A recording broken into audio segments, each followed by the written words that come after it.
score of 30.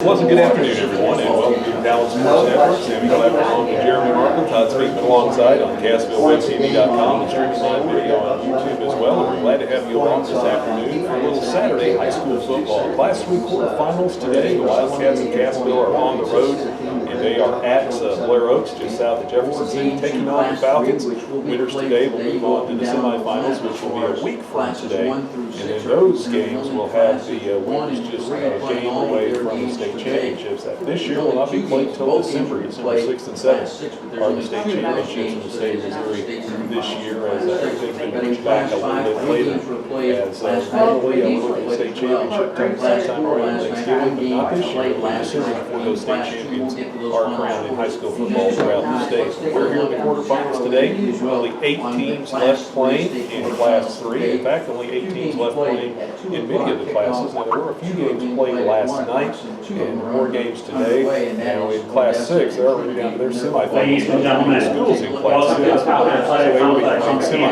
We're here for this one. Class 3. State quarterfinal matchup between visiting Wildcats of Cassville High School and your Blair Falcons. We appreciate your attendance this afternoon. I'd like to remind you that the concession stand is open with a slur of burgers, other snacks, and Pepsi soft drinks. Blair High School is a proud member of the Missouri State High School Activities Association. We remind all spectators this game is competitive, and that is an educational experience for all players and students. Please continue to show respect and sportsmanship throughout this contest and refrain from any cheers and exchange for behavior.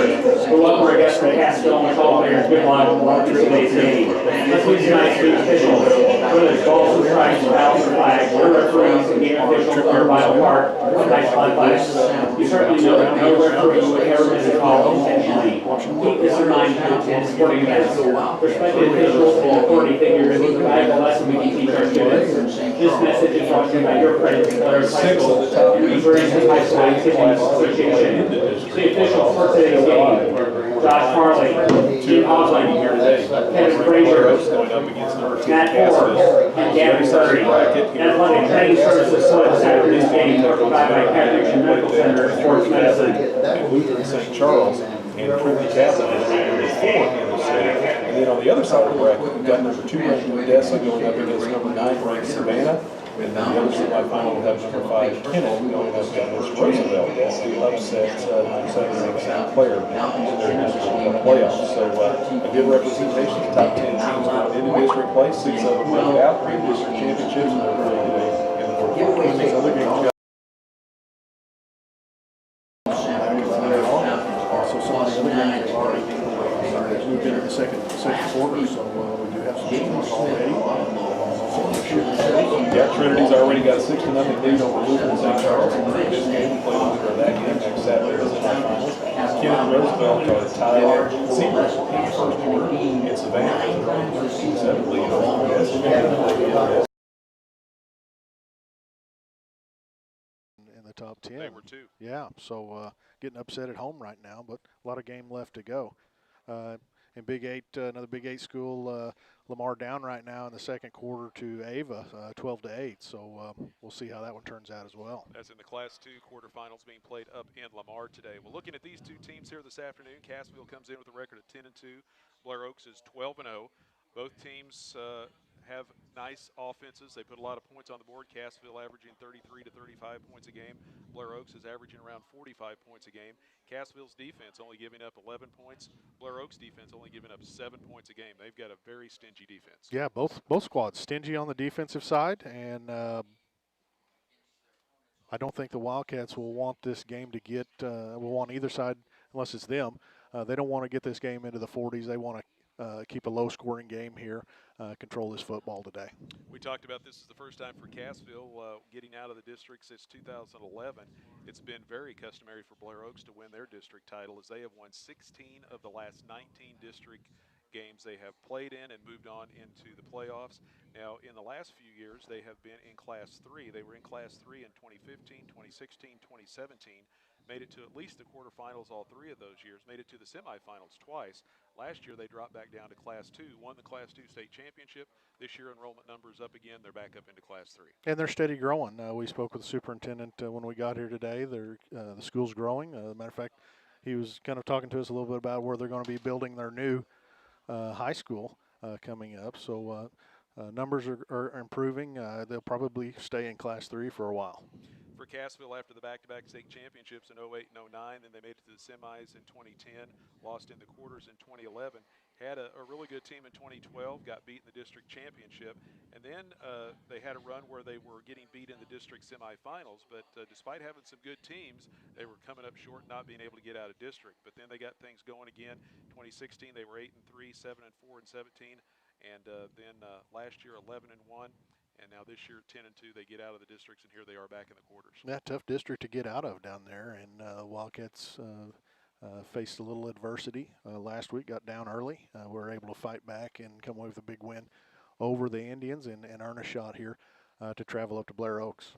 Looking at the other teams from our area down in southwest Missouri, 2 games last night in Class 5. Carthage beat Springfield Glendale 64-34, so there were some games played last night. Everything's supposed to be played on Saturday, but it seems like they kind of have a little flexibility with that rule at times. And Carthage wins that Class 5 quarterfinal over Springfield Glendale big 64-34. At Webb City in Class 4, this was a matchup of number 1 Webb City against number 2 Camden in Class 4. And it was a close game until halftime, and then the Cardinals opened things up, and they win it 62-34 over the Lakers. Yeah, impressive win for Webb City. Looks like they're just back to rolling once again. We've already talked about Lamar trailing Ava in the first half in that Class 2 quarterfinal. Another team from down in our neck of the woods, Joplin, the Eagles, will not play until 3 this afternoon, and they're off to our east in St. Louis, taking on Fort Zumwalt West. Joplin Eagles still unbeaten on the year in Class 6. Joplin having a special year this year. A lot of athletes out on the field, and they're getting it done. Well, today's game is not only a competitive contest between these two schools, it's also an educational experience for the students involved, because high school activities are about learning life's values. Your friends at the Talon Sports Network and the Missouri State High School Activities Association remind you to do your part in keeping our hometown sports a positive experience. When you attend your next game, do your part and help rekindle the spirit of citizenship by showing good sportsmanship. You'll be teaching a positive lesson. You'll be serving a proud tradition in the state of Missouri. This brought to you also by Access Family Care, and we appreciate their sponsorship and support of Cassville High School football. Today's broadcast also brought to you in part by Sports World, 709 Main Street in Cassville. For screen printing, embroidery, sporting goods, school athletic clothing, they have it all at Sports World. Call 847-5366. We're still about 20 minutes or so away from this afternoon's opening kickoff in this Class 3 quarterfinal game between Cassville and Blair Oaks. We're going to step aside, let you hear from some of our sponsors. Be back with more of the pregame right after this.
looking at the Falcons, we talked about it being 12-0. They've got some nice wins on the year. They opened up the season with a victory over Maryville, who has also dropped back down to Class 2. So Blair Oaks goes up to 3, Maryville down to 2.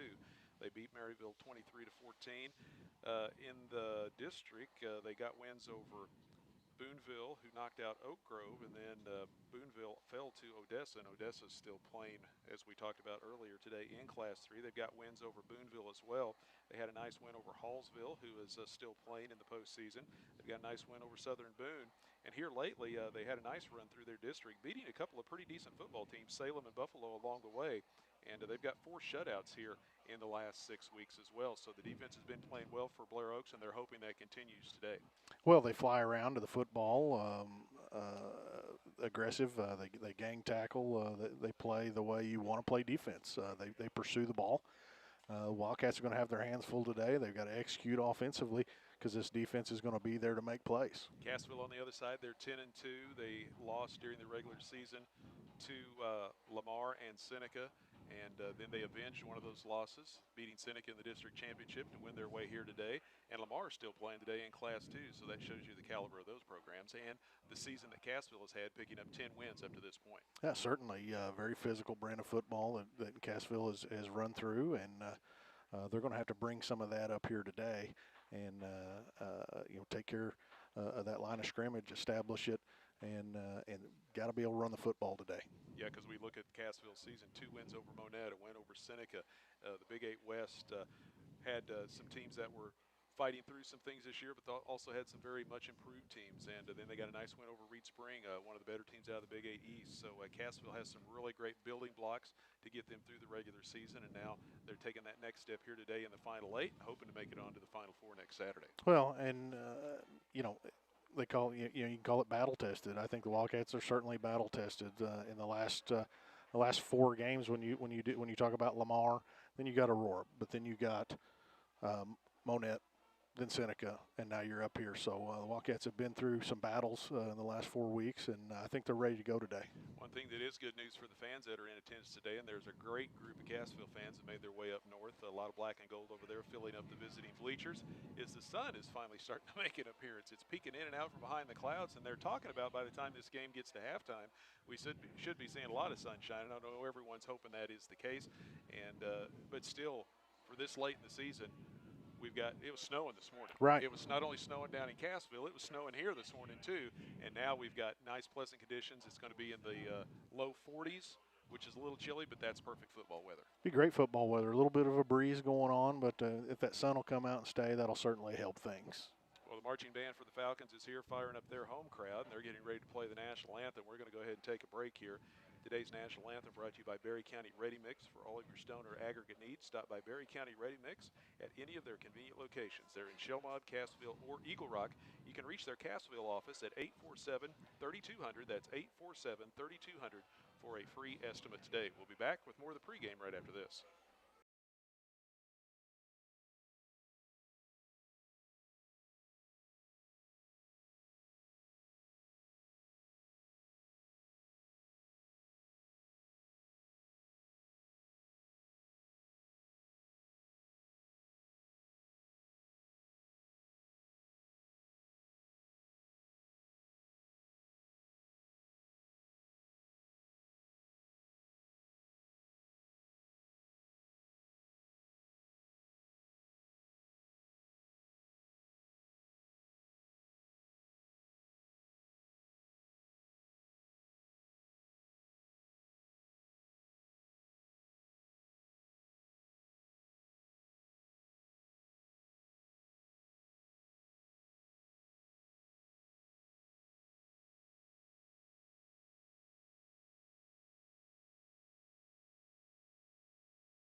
road at Blair Oaks, taking on the Falcons today. It's time for the Wildcat Keys to Victory, brought to you by Wesco Home Furnishings. Mark Whittemire and the crew at Wesco Home Furnishings in Cassville are looking forward to the postseason and Wildcat football. And just like the quality portrayed by the Wildcats on the field, Wesco offers that same quality merchandise and customer service.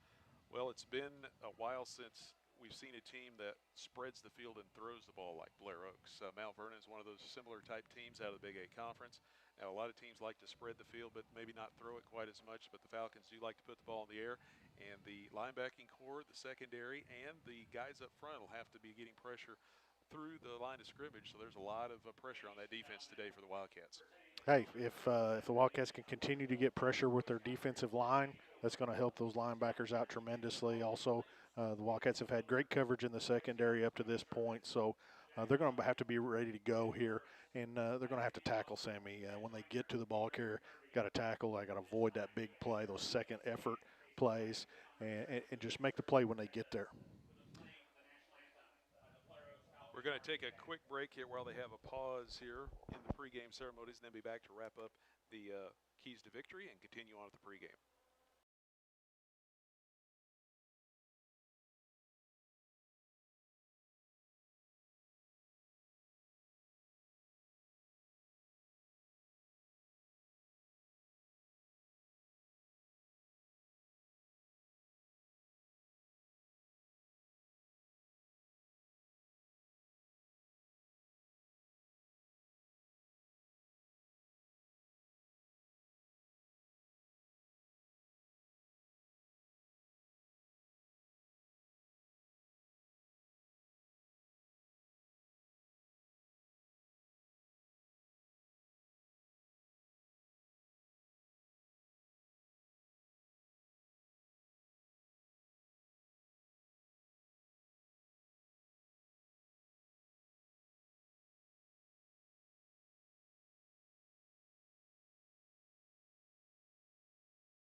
Continuing on with our Keys to Victory today for the Cassville Wildcats, brought to you by Wesco Home Furnishings there in Cassville. Something that the Wildcats have been doing very well as of late, running the football, and that's something that will be a key, I believe, to a win today, is controlling the time of possession, hanging on to the football, keeping it away from the Falcons, and you do that with a strong running game. Well, that may be the biggest key to victory today, Sammy, is controlling that line of scrimmage, moving the chains, eating up that clock, and keeping this explosive Blair Oaks offense off the field. Sometimes that's your best defense, keeping them off the field.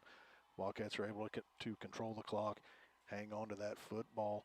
Sometimes, when you run into a high-octane offense, they get a little antsy. They want that football. They get frustrated, and that's when they push a little bit and maybe make mistakes. So if the Wildcats can hang on to that football, eat up clock, control that line of scrimmage, that may be the biggest key today. And we talk always about turnovers as well. And, of course, this time of year, turnovers are always crucial because teams are so good. If you make a turnover more times than not, your opponent's going to make it hurt.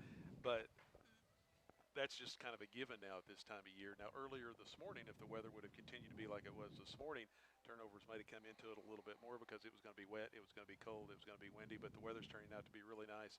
So, yeah, they will still factor in, but I don't think you're going to have to worry about that quite as much since the weather's cleared up this afternoon.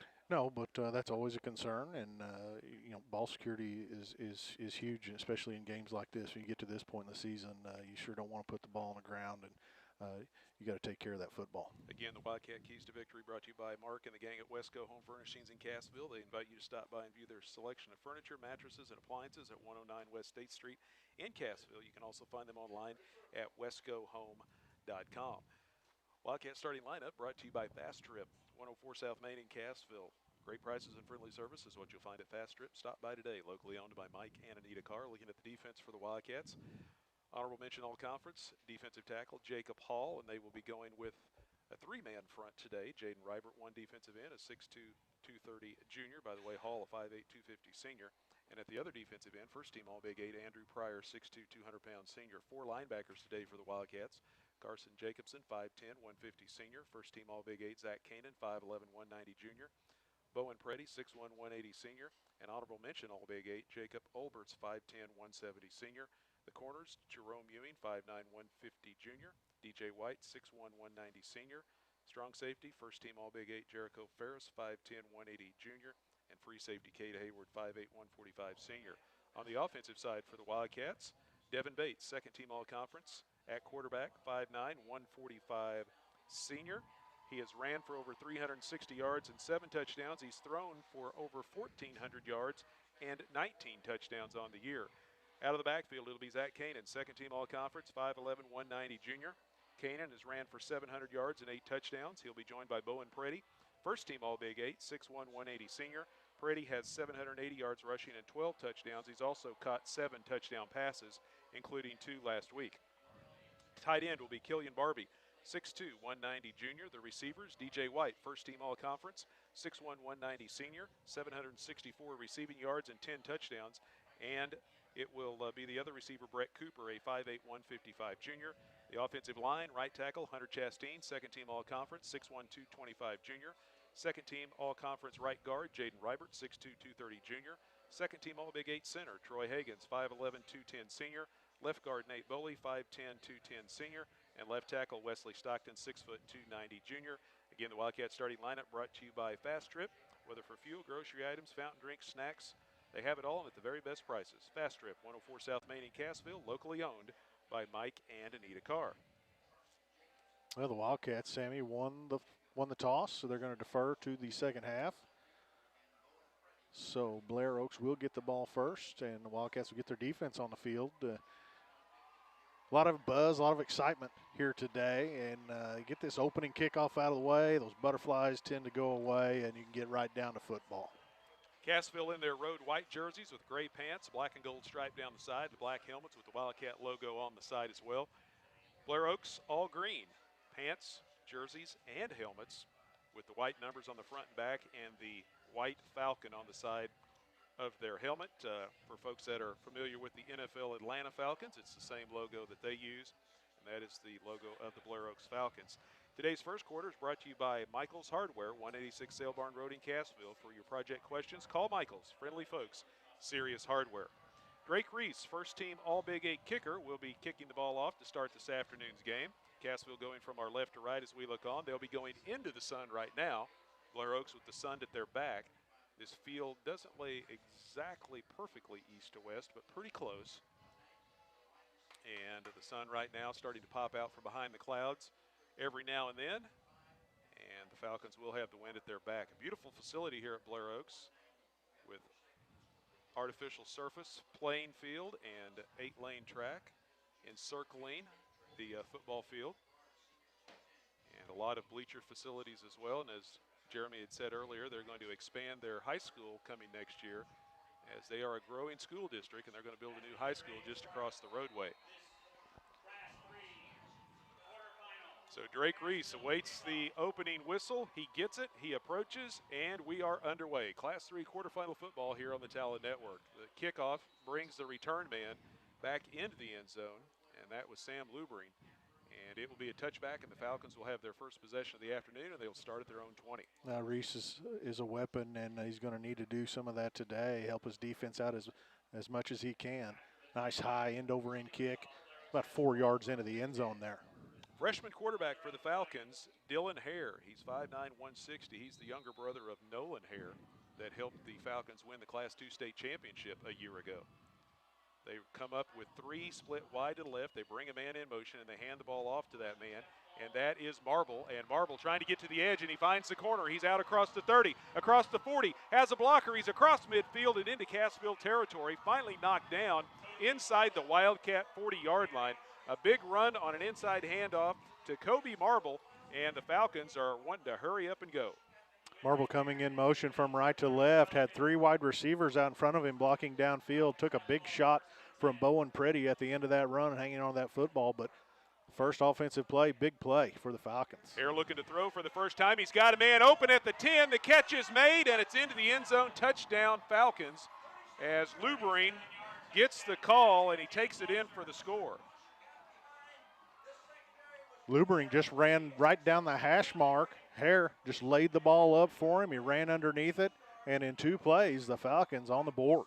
2 plays, 80 yards, a long run, and then a 37-yard touchdown pass from Dylan Hare to Sam Luberine. The extra point is on the way, and it is good. The kick by Zach Harrigan makes it a 7-0 lead for the Falcons, and we are not even a minute into the football game.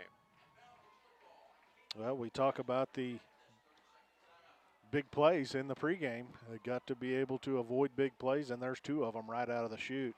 Wildcats going to head over that sideline and regroup a little bit and get ready to go. So a long run set things up deep in Cassville territory, and then the 37-yard touchdown pass into the end zone to Luberine. And the Falcons only took them 28 seconds to get points on the board. We heard that they like to move the ball quickly. They got the hurry-up offense. They're quickly up after the ball is spotted and ready to take the next snap, and they took them only 2 plays to go 80 yards. So now the Wildcats will receive the football for the first time tonight. Zach Harrigan, kicker for the Falcons, boots this one away. It's a short kick towards the Cassville sideline, hauled in back at the 20-yard line. Picked up there by Bowen Preddy. Preddy makes a man miss at the 30, dodges his way out across the 35, and is finally knocked out of bounds somewhere around the Cassville 40-yard line. Well, nice return there. Wildcats start on good field position here. And here's where the Wildcats offense can really step up, help their defense out, put something together here and work their way down the field and get some points. Cassville will start at their own 39-yard line, 1st and 10 Wildcats. 7-0, Blair Oaks with the early lead in this one. Devin Bates brings his team up to the line of scrimmage, split backfield behind him, receivers right and left. Handoff, fake to the first man through. Bates keeps it himself, and he is hit as he crosses the 40, picks up a yard, maybe 2, and it'll bring up 2nd down and long. Yeah, Wildcats are going to want to have some success on first down, some yardage on first down, bring up 2nd and shorts. 2nd and 8 all day. It's going to be a long day for the Wildcats. So it is a pickup of 2 yards out to the 41-yard line. Bates on the year has ran for 360-plus yards and 7 touchdowns. Gets 2 yards on his first carry of the afternoon.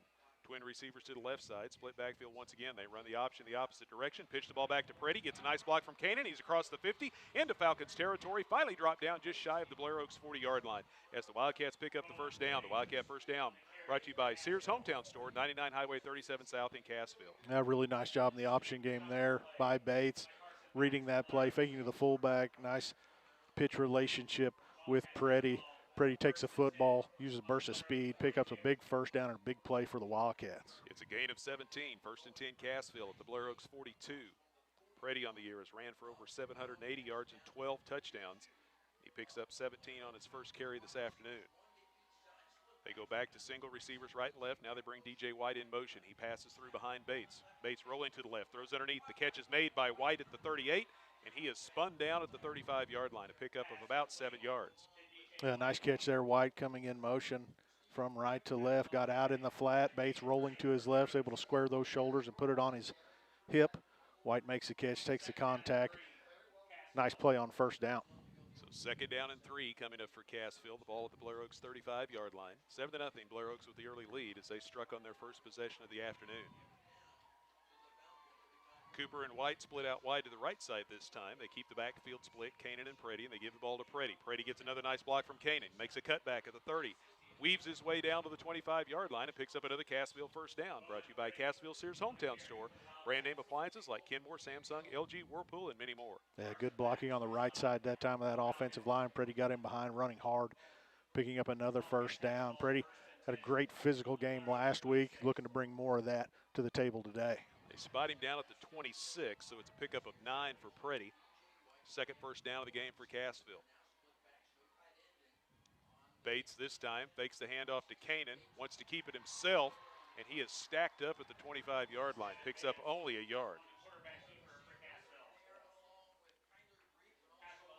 Falcons really flying to the play there. Wildcats again trying the option game. Not a lot of room for Bates to work with there. second down and long facing Cassville. The ball at the Blair Oaks 25-yard line. Cassville trying to answer the opening score of Blair Oaks with the opening drive touchdown of their own. They've got it down to the 25. Twin receivers left. Blair Oaks comes with the rush. Now they give the ball to Canaan, makes a man miss at the 20, runs over another man and takes it inside the 15 and picks up another first down. This drive into the red zone brought to you by Roark Diesel. Since 2006, they've been providing a huge selection of diesel performance products for Cassville and surrounding area. Find them online at roarkdiesel.com. Yeah, this time the Wildcats going off left side. Canaan taking that handoff, running hard, running through some contact. 200-pound back running hard. Another first down. Picks up 12 yards down to the 13. First and 10 Wildcats. Bates gives it up the middle again. Canaan powers his way inside the 10, finally wrestled down at the 7-yard line as he is able to pick up 5 or 6 more yards. This Wildcat offense doing a nice job putting a drive together here in their first series after the Falcons score quickly.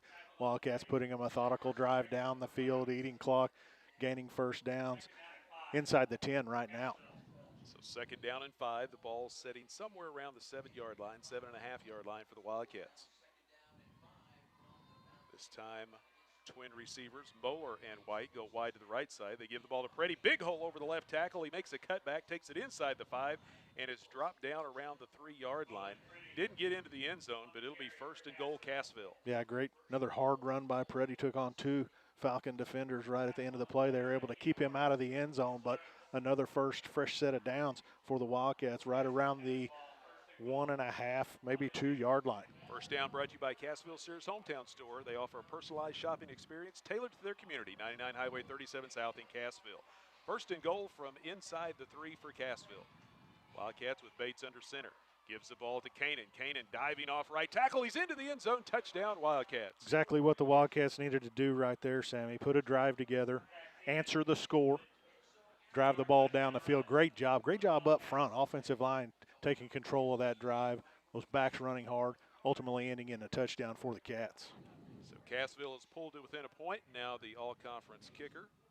First team All-Big 8, Drake Reese, out of the hold of Devin Bates. Snap back ball down. The kick is up. It is long, and it is good, and we are tied at 7 early on here in the first quarter. Just 7:08 left to play here in quarter number 1, and it's all knotted up 7 points apiece. Well, both teams have found their way into the end zone, and both doing it in different fashions. 2 big plays for the Falcons. The Wildcats taking their drive, taking their time working down the field, putting a drive together. Both worked, and now we're right back in it, Sammy. 7-7 ball game here. 9 plays, 61 yards, took a little over 4:20 off the clock. Contrasting Blair Oaks' 2-play, 80-yard drive that took only 28 seconds off the clock. Wildcats set to kick it away now. The Wildcat kickoff brought to you by Baywash Car Wash. Come try out the all-new IQ Soft Cloth Automatic, featuring custom wash technology, giving you the perfect wash every time. With Baywash, a clean car is a happy car, and that makes you feel good. 7-7 early on, Cassville and Blair Oaks, and the Falcons will get the ball for the second time here this afternoon. Reese with another high kick, and he will take it 5-6 yards deep and out the back of the end zone. Touchback going to the Falcons. And once again, the Falcons will start on their own 20. The Wildcats will see what they're able to do on the fly over on the sideline, visiting with those defensive coaches. Maybe a situation where they just need to settle down. A lot of emotion, a lot of adrenaline going. Just settle down, trust what you're seeing, and make plays. Dylan Hare operating from the pistol now. He's got a running back off of his right hip, and now he brings a man in motion. Had 3 receivers that way, brings him from right to left, throws down the line of scrimmage. The catch is made behind the line of scrimmage as Jake Klosser comes up and makes the catch, and then Cassville quickly coming in and making a stop on the play for a short gain. Yeah, Cooper right at the sideline, able to get into the legs and bring the ball carrier down. Just little quick throws right down the line of scrimmage. Works like the running game, Sammy, little quick hitters. It's a gain of 4, and the Falcons quickly back up and ready to go once again. 5 receivers this time, pass down the sideline, up in the air. The ball comes loose between the 30 and the 35. A scramble for it at the 35-yard line. Players still going after the ball as it's rolling around and squirting out from underneath bodies. And we'll see who the officials say have it, and they signal Falcons football. Wow. Cassville had 2 players right there, and as they both dove on the ball, it squirted out from underneath them, which gave everyone new life, and the Falcons come up with possession. Cooper came up, put his hat right on the football. It shot out, and the Wildcats right there to fall on it somehow, not able to come up with that football. Falcons catch a break there. It'll be a first down for Blair Oaks, the ball at their own 36-yard line. Man comes in motion, inside handoff goes to Closser. Closser trying to get to the edge, makes a man miss over at the sidelines. Stutter steps up across the 35 and is finally driven out of bounds shy of the 40. Well, nice job there with the Wildcat defense, stretching the play to the sideline, stretching Closser all the way across the field to the Wildcat sideline and running him out. Looks like he may have stepped out for no gain on the play. Yeah, you are exactly right. They say he stepped out of bounds, so it will be a no gain, where it looked like he was going to get about 5 or 6 yards, but it'll bring up second down and 10 as he stepped on the sidelines over on the Cassville side. Twin receivers right and left once again. Hare this time hands the ball off up the middle. And the ball carrier, I believe, was Lentz, but we'll double check on that. It was Lentz. He powers straight ahead out to the 41-yard line as he is able to pick up 5 yards. Cannon and Olberts are going to have to play big today. The 2 middle linebackers, when you have 4 or 5 wide receivers, everybody really gets spread out. Those 2 guys really going to have to be heads up in the run game. Yeah, and Lentz has got good size. He's 6 foot tall, weighs about 195 Yeah. pounds. He's a big back. Very similar to Preddy. We've got a timeout on the field as the clock is stopped with 5:50 left to go in the first. 7-7 is our score. The stoppage on the field brought to you by Superior Metal. If you're looking for a steel building, shop, or roof that will defend against the elements, look no further than Superior Metal Sales, Highway 76 south of Cassville. 7-7 ball game, a little over halfway through the first quarter. Today's first quarter brought to you by Michael's Hardware. Let them give your to-do list a game plan that is sure to be a winner. Michael's Hardware, friendly folks, serious hardware. Each team has scored on their opening possession this afternoon in this Class 3 quarterfinal matchup. And now Blair Oaks with their second possession of the first quarter, and they have moved the ball out to their own 40-yard line. But last time they went 2 plays, 80 yards. This time they ran 4 plays and only been able to pick up 21. The Cassville defense starting to make those adjustments already against the Falcons here early on. Well, getting the Falcons off the field on third down is going to be a big key for the Wildcats today. They've got an opportunity right here. Third down and 5. 4 receivers to the left. They look back to the right. The lone man over there makes the catch, spins up the sidelines, and picks up the first down. The reception by Kobe Marble. Just way too much cushion there, Sammy. That's too easy. Wide receiver just ran about 2 yards past the sticks, turned around. There wasn't a Wildcat defender within about 5 yards of him. It's a gain of 7 and a first down for the Falcons. The ball spotted down at the Blair Oaks 48-yard line, 1st and 10. Man comes in motion, and they give the ball to Lentz once again. Lentz fights his way out to midfield, but is only going to be able to pick up 2 yards. Nice job, the interior of the defensive line of the Wildcats right there. Falcons running right at them. Really making it tough on the Falcon ball carrier. One guy we haven't seen touch the ball yet is one of their big backs, Reed Dudenhafer. He's 6'2", 210 pounds. He was the guy that came in motion on that play, but they faked the handoff to him. We'll see how much he gets to touch the ball here on this drive. One of their key playmakers. Hare looking to his left, now looks back to the right. He's got one-on-one coverage and overthrows the intended receiver, Marble, and the play goes incomplete, and it'll bring up third down. Yeah, that's going to be a tough catch to make there, looking back into the sun as it's peeked out once again. Reese in coverage there, running stride for stride with the receiver. Both players looking back into that sun, ball overthrown just a tad. So third down and 8 from the 50-yard line. See if the Wildcats can get the Falcons off the field here on third down. Blair Oaks was able to pick up the first down last time. Man comes in motion, that's Closser. They run the ball that way as Closser gets the handoff, gets to the edge, and it's driven out of bounds hard over there at the 45-yard line. They say he got just inside the 45 to the 44, but comes up short of the first down. Look like Cooper once again meeting the ball carrier right at the sideline, and here's a 4th down. So 4th down and 3, and now they move it back to the 46-yard line, so not as good a spot as what I originally thought. And the Falcons don't hesitate. They're going to go for it. Yep, 4th and 4 at the Cassville 46. And now they call a timeout. Coach Ted LePage wants to talk things over. He thought he might catch Cassville a little off guard, but the Wildcats ready to go. So clock stops with 5:02 left to go in the first half. 7-7 ball game. The timeout on the field, once again, brought to you by Superior Metal Sales. See them for any of your roofing and storage shed needs. Superior Metal on Highway 76 south of Cassville. 7-7 ball game here. Blair Oaks facing a 4th and 3 at the Cassville 46. Drive started back at their own 20-yard line. Sun becoming more prevalent now as we play here in the first quarter. They said the sun would break out somewhere around 2 or 3 o'clock, and hey, those forecasters got it right for once, as we're starting to see a lot more sunshine now than cloudiness here just south of Jefferson City. Blair Oaks High School just on the south edge of Jeff City, just off of Highway 54. Very nice facility here, and Wildcats playing today in the Class 3 quarterfinals. 5 men in the pattern once again. Hare throws underneath, and the catch is made inside the 40 and held on to by Kobe Marple, and that is going to be good for a first down. A little two-man game out there as Marple ran the out route. The other receiver ran the go. And a nice throw and catch right at the Wildcat sideline for another first down. It's a gain of 6. They needed 4, and they were able to pick up the first down. That is already 5 first downs picked up by the Falcons here on their first 2 possessions. Under 5 minutes to go in the first quarter, 7-7 ball game as the Falcons keep the drive alive. Twin receivers right and left. Man comes in motion. They fake the handoff into the belly of Dudenhafer, and that time Hare keeps it himself. Quarterback sneak right up the middle, and he is stopped at the 38 after a gain of only 2. Yeah, short gain there on first down. Hare again. Freshman, ninth grade quarterback running this show all season long. Very impressive. Previous play, you got a 4th and 4, no problem. Throws a little out route, picks it up. This time running the football, no fear out of the youngster. No huddle offense for the Falcons.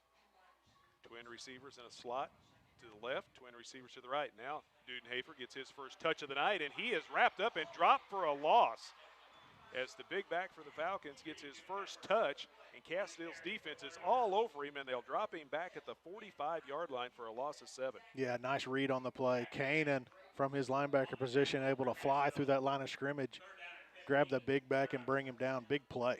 So 3rd down and nearly 15 to go for the Falcons. There's a big defensive stop there. Dudenhafer comes in motion again. They fake the handoff to him. Hare down the middle. He's got one-on-one coverage. The ball tipped and knocked down by Jericho Ferris as they were trying to get it inside to Closser, and Ferris was stride for stride with him and knocked the ball away. Yeah, same play they scored on in their first possession. This time Ferris, great job of identifying the football, able to get a hand up at the very end of the play and knock it down. Really, really nice play by Ferris. So on 4th down and 15 from the Cassville 45, they are lining up to go for it again. Right now they've got 3 receivers to the right, 2 to the left. And now Hare drops back. Looks like he's going to do a little quick kick, and he does. Boots it away. It drops down inside the 10 and rolls into the end zone for a touchback. Well, the Wildcats force a punt. Nice job defensively right there. Going to get the football back at their own 20.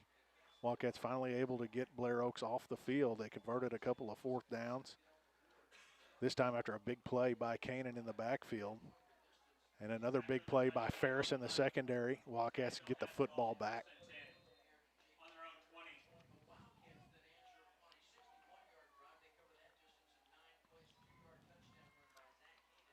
So 1st and 10 Cassville at their own 20-yard line.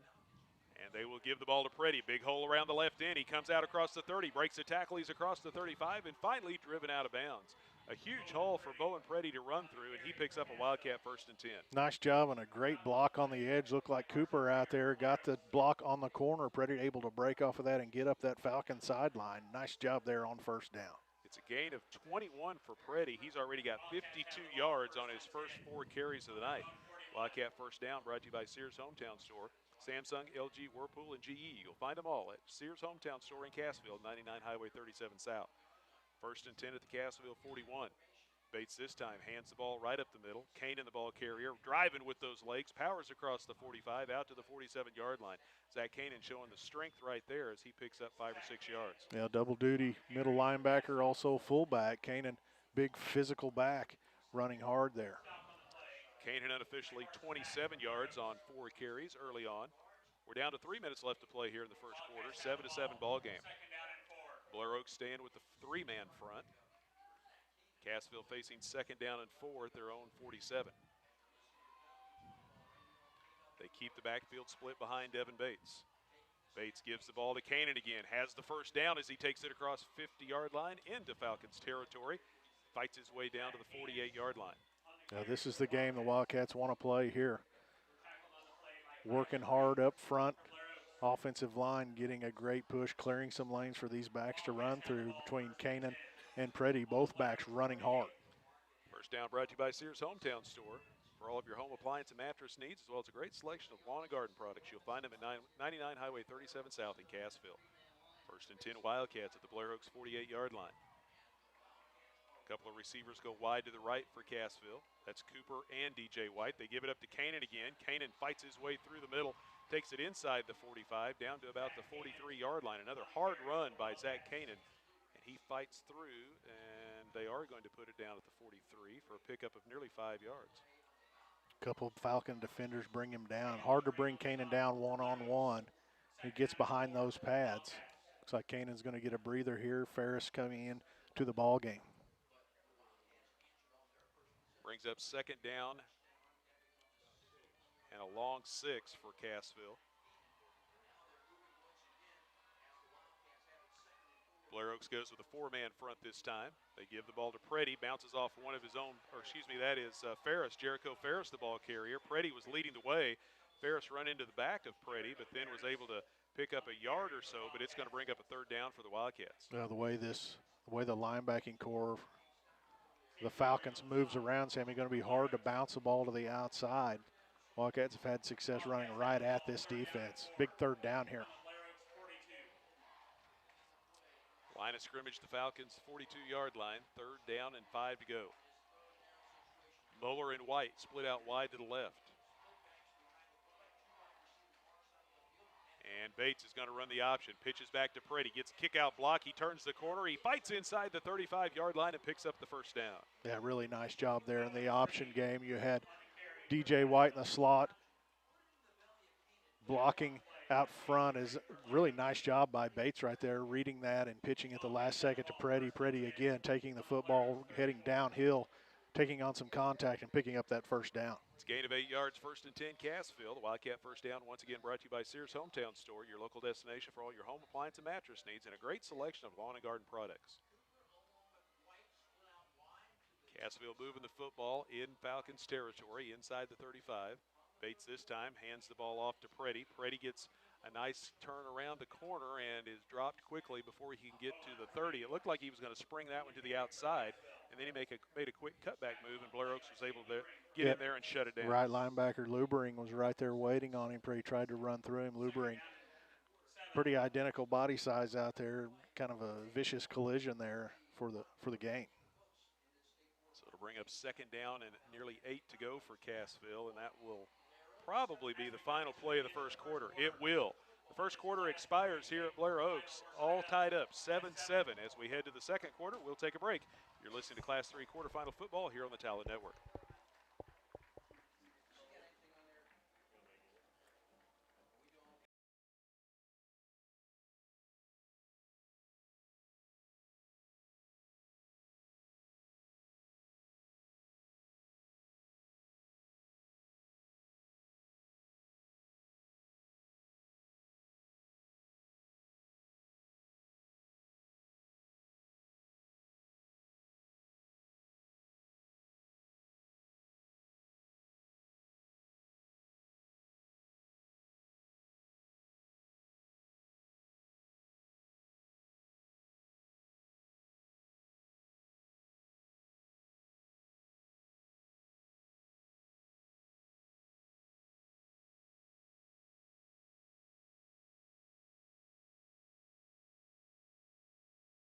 From the Talent Sports Network. 7-7 our ball game as we get set to start the 2nd quarter. Cassville has it, 2nd down and 7. The ball at the 31-yard line of the Falcons. This drive started back at the 20 for the Wildcats. They've converted a 3rd down along the way as they've pushed once again down getting close to going into the red zone. They give the ball to Preddy. Preddy, a strong run off the right tackle, slices his way down just short of the 25-yard line. We'll see where they spot his knee down. Looks like they are going to say his knee went down at the 27 after a pickup of 4, and it'll bring up 3rd and short. Pretty powering off right side there. And the Wildcats right now, Sammy, need to pick up this first down right here, but they're executing their game plan. They're doing exactly what they wanted to do coming into this one. Big 3rd down play coming up right here. 3rd down and nearly 3 to go for the Wildcats. They go to the I formation, twin receivers to the right side. They give the ball to Preddy. Preddy right up the middle, and he fights his way inside the 25 down to about the 23-yard line, and he picks up another Wildcat first down. The Wildcat first down brought to you by Sears Hometown Store for appliances, power tools, lawnmowers, fitness equipment. They have it and much more. Come by and get to know them. Oh, nice job picking up that first down. As you said, Preddy just straight ahead, running right at this Falcon defense. Wildcats move into the red zone. The Wildcat drive into the red zone brought to you by Roark Diesel. Find them online at roarkdiesel.com or give them a call, 847-6560. Handoff up the middle again. This time they fake the option, rolling around with Preddy, and they give the ball straight up the gut to Kanan. And Kanan is dropped down at the 20-yard line after a pickup of 3. The Wildcats not in any hurry, just executing their game plan. 10:30 left to go here in the first half. 7-7 ball game. Cassville with the ball at the 20-yard line of the Falcons, facing 2nd down and nearly 8 yards to go. Somewhere between 7.5 and 8 yards for the Wildcats on 2nd down and long. Movement across the front, but nobody broke the plane, so no flags. We've yet to have a flag. Bates fakes the handoff this time, keeps it himself, runs in behind the block. The ball comes loose at the tail end of the play as he had the yardage for the first down See if he was at the down. 10-yard line, and then the ball came free. Blair Oaks came up with the football, but they are signaling Cassville football as they said he was down before the ball came loose. Yeah, he had hit the ground, and as he was being rolled over, the ball popped up. So that's nice job right there by Bates running hard. Need to probably put 2 hands on that football, but he was down at the end of that run. So 1st and goal, Wildcats just outside the 11-yard line after a 9-yard gain for Devin Bates. Bates this time gives the ball to Preddy. Big hole up the middle, lots of blockers in front, and he takes it into the end zone. Touchdown, Cassville. Boy, that was a freight train leading the way for Preddy. He just had to find which guy he wanted to get behind, and he just walked in nearly untouched. Yeah, just a great play. Great job up front by this offensive line, just leading the way, just bulldozer all the way to the end zone. And you got Preddy running in behind him. Tough to stop. Another great play and another great drive by the Wildcats. Drake Reese in to attempt the point after the 11-yard run from Preddy to give the Wildcats their first lead. Now we've got a flag at the snap of the football. The Wildcat touchdown brought to you by Willis Insurance, one of the area's oldest businesses, established in 1887. Conveniently located on the square in Cassville, also in the Bridgeway Plaza in Shell Knob. Stop by or call 847-3300 in Cassville or 858-3747 in Shell Knob. Willis Insurance, your trusted choice insurance agent.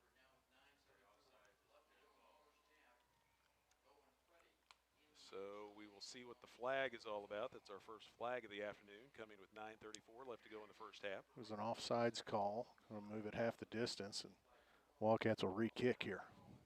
12-play, 80-yard drive for the Wildcats. 11-yard touchdown run from Bowen Preddy. And now Drake Reese to add on the PAT. Out of the hold of Bates. A high snap this time goes over his head. Reese picks it up back at the 20-yard line. He's going to try to run it. Nowhere to go, though, and he is dropped, and the 2-point conversion fails. Well, we've seen several low snaps this year, and Bates has been able to scoop him up and get him on the tee, but that's the first time we've seen one snapped over the head of Devin Bates. So the 2-point conversion try fails. It was brought to you by Crowder College with a satellite campus in Cassville. You can find out more about class and enrollment information online at crowder.edu. And those extra points, whether you're going for 2 or trying to just add the 1, sometimes those missed opportunities can come back to haunt you. Yeah, absolutely. Those are the things that get you beat in football games like this. You can't afford to have miscues in special teams, and Wildcats are going to hope that one doesn't come back to haunt them. So for the first time this afternoon, Cassville will be kicking with the sun at their back. The Wildcat kickoff brought to you by Baywash Car Wash in Cassville. With the all-new IQ Soft Cloth Automatic, featuring custom wash technology, giving you the perfect wash every time. With Bay Wash, clean car is a happy car, and that makes you feel good. Drake Reese tees it up and get ready to kick away. Cassville on top for the first time this afternoon, 13-7 over the Falcons. Still early on in this one, not quite halfway through the second quarter. The kick is a deep kick down the middle of the field and will bounce out the back of the end zone for another touchback. Yeah, another nice kick by Reese, showing off that strong leg. And here come the Falcons again. Wildcat defense able to get them off the field, force the punt. Last time they'll be looking for more of the same here. Falcons ran 13 plays their last possession, but were forced to punt the football after scoring in 2 plays on their first possession of the afternoon. So they will start at their own 20. And Dylan Hare directing traffic. Wide receivers everywhere. Riley Lentz comes over and sets up on the right side. Now Klosser goes across in motion, reverses field, comes back, gets the handoff, and is dropped at the 25 after he tried to get to the sidelines, but the Cassville defense is able to stretch him out towards the sideline and drop him after a gain of 5 or 6. Yeah, Olbert's linebacker had made his way out there, and also Cooper able to come up. Cooper's had a good first half, making some tackles on the edge. So it was a 6-yard pickup, 2nd down and 4 for the Falcons at their own 26-yard line. Receivers right and left as it has been throughout the night. They give the ball to Lentz, and Lentz bounces off a couple of players and rumbles out across the 40-yard line and picks up a first down. He bounced off of 2 or 3 Cassville defenders and just kept right on going and moves it out to the 41. Yeah, frustrating play for this Wildcat defense. In the backfield, ready to make a play. Lentz, that second effort, got him the first down.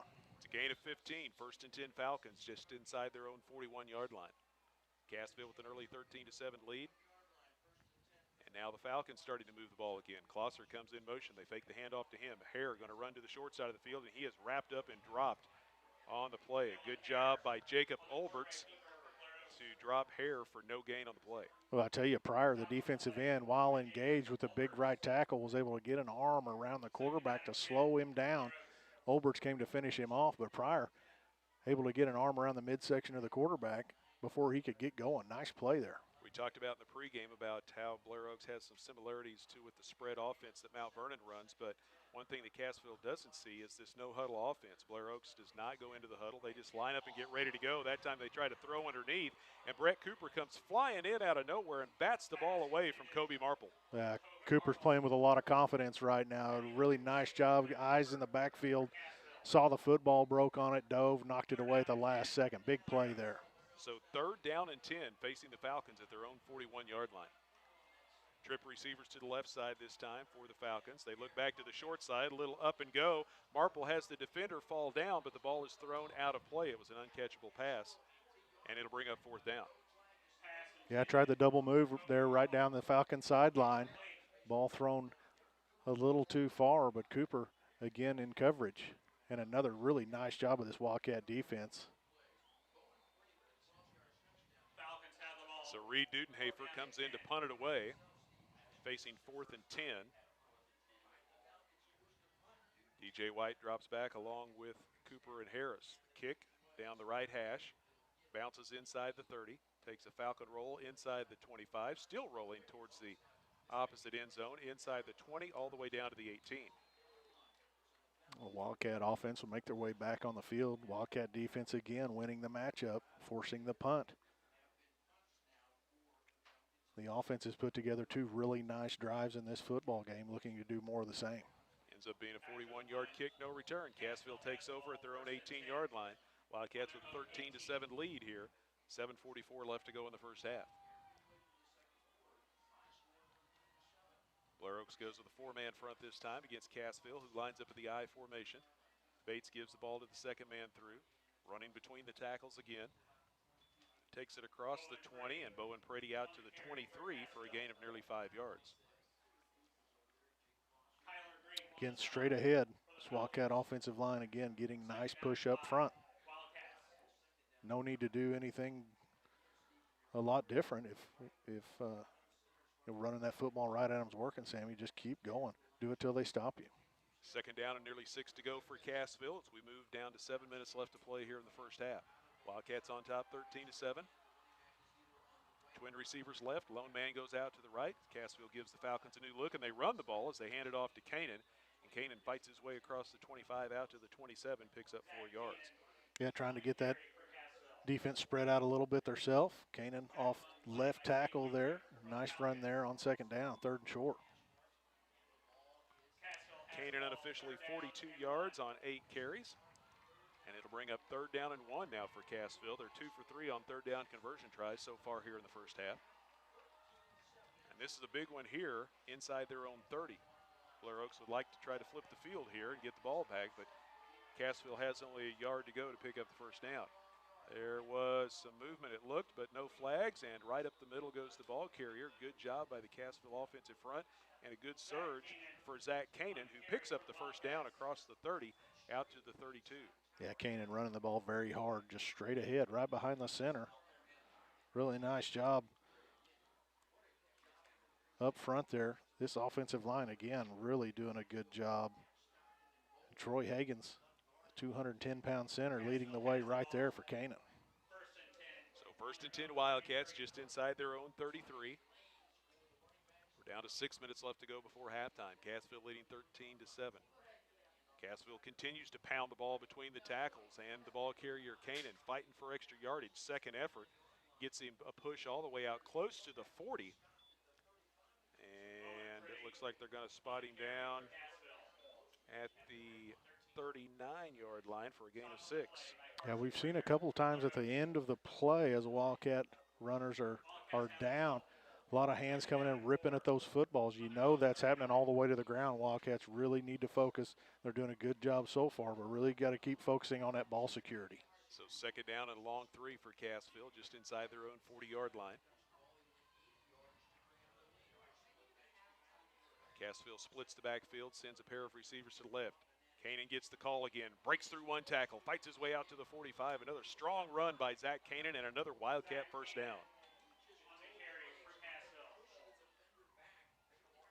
Kanan off the left side, looked like DJ White from the slot position got in there, maybe a little crack block, helping Kanan pick up that first down. Wildcat first down brought to you by Cassville Sears Hometown Store. Great prices and the support of the friendly and knowledgeable staff. Located at 99 Highway 37 South in Cassville.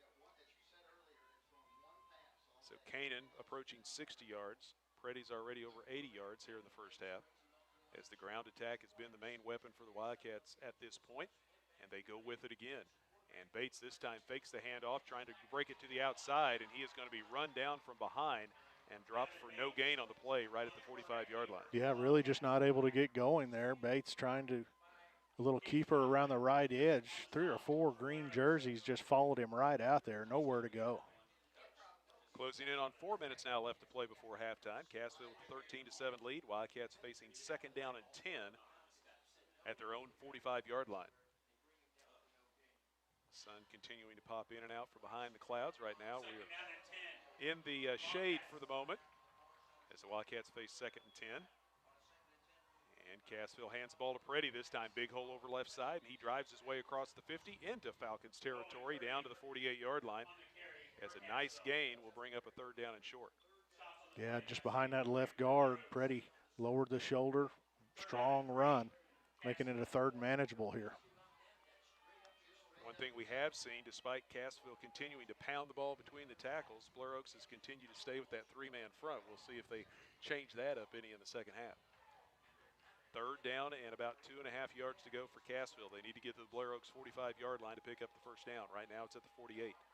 They give the ball to Preddy, and flags and whistles at the snap of the football. Want to have a little movement up front for the Wildcats right here, I believe. Not sure everybody was quite set before the ball was snapped. So that will turn a 3rd and short into a 3rd and 8. As the ball moves back on the Cassville side of the 50. Back to the Wildcat 47-yard line. 3:20 left to go here before halftime. Cassville with a 13-7 lead. And the Wildcats facing a big 3rd down here, 3rd and long after the 5-yard penalty. First flag of the night, or at the afternoon, I should say. As this has been a pretty whistle-free game up to this point. We hope that continues. Bates looking to throw the ball. He's got DJ White over here on the near side. Lobs it up in the air. The ball is underthrown, and White comes back. He makes the adjustment, catches it at the 25, and takes it down inside the 20 for a big first down. Yeah, long throw across the field. Just trying to create a jump ball situation. One-on-one coverage out here with DJ White. You like your chances with him. Ball hung up a little bit longer than Bates probably would have liked, but it works out as White able to get great position, almost like blocking out in basketball, and was able to go up and high point that football and bring it down, convert the first down. Big play. It's a gain of 35 and a 1st and 10 for Cassville inside the 20-yard line. Wildcats put the ball on the ground once again. They hand it off to their big power back, Kanan. Kanan fights his way off one man, breaks it to the outside, and takes it down to the 10. Kanan just will not go down on first contact this afternoon. No, he ran right in behind 3 offensive linemen working their way down the field, and he was able to slide out to the left, and down the field he went, taking on tacklers, reaching for that first down. Going to be a little short here.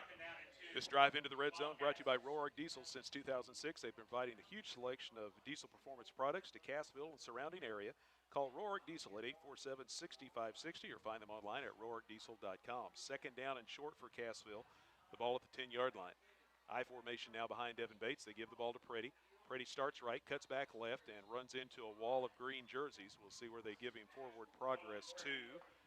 One line judge is saying the 9, which would have him just short of the first down. And it looks like he is going to come up just short. 3rd down and inches. 3rd and very short.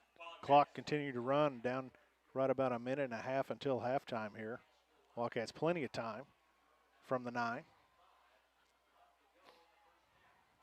1:20 left to go before the break. Cassville with the lead, looking to add to that. And Devin Bates on the quarterback keeper. Another super surge by the offensive line, and Bates has the first down easily as he drives it all the way down to the 6. Wildcats would like to run this clock all the way down, find a way to punch it in. They will get the football back coming out after halftime. A score here late really gives the Wildcats a lot of momentum going into halftime. Wildcat first down brought to you by Sears Hometown Store for refrigerators, freezers, cooking appliances, washers, dryers, lawnmowers, hardware, tools. They've got it all. 99 Highway 37 South in Cassville. 1st and goal from inside the 6-yard line. Preddy around the right end. Had a huge hole. Takes on tacklers and trying to push his way into the end zone. But he is going to be denied at the 1. Boy, for a second it looked like the strength of those legs under Bowen Preddy was going to fight his way into the end zone. But he is stopped short at the 1. Yeah, right at the 1, maybe just inside it. The clock continuing to run down to 35 seconds. Wildcats in the huddle. 30 seconds.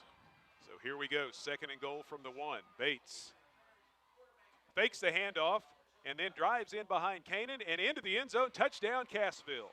Second effort from Devin Bates gets him across the goal line, and the Wildcats add to their lead. Yeah, just a fake handoff to Kanan. Kanan leading the way, and Bates able to dive in right behind him. Nice job right there to find the end zone. Yeah, the only thing that about messed it up was one of the defensive linemen had fell down and kind of tripped up Bates for just a minute, knocked him off balance, but he was able to keep those legs underneath him and then stretched it across. Right, and the Wildcats missing on the bad snap on the extra point. They're going to line up here to go for 2 to try to pick this up, get those points back. So the Wildcats looking to pick up that lost extra point, and now they lined up in the swinging gate, but now they're going to talk things over. As offensive coordinator Clay Welty wants to have a word with his crew with 21.8 seconds left to go before halftime. Cassville leading 19-7.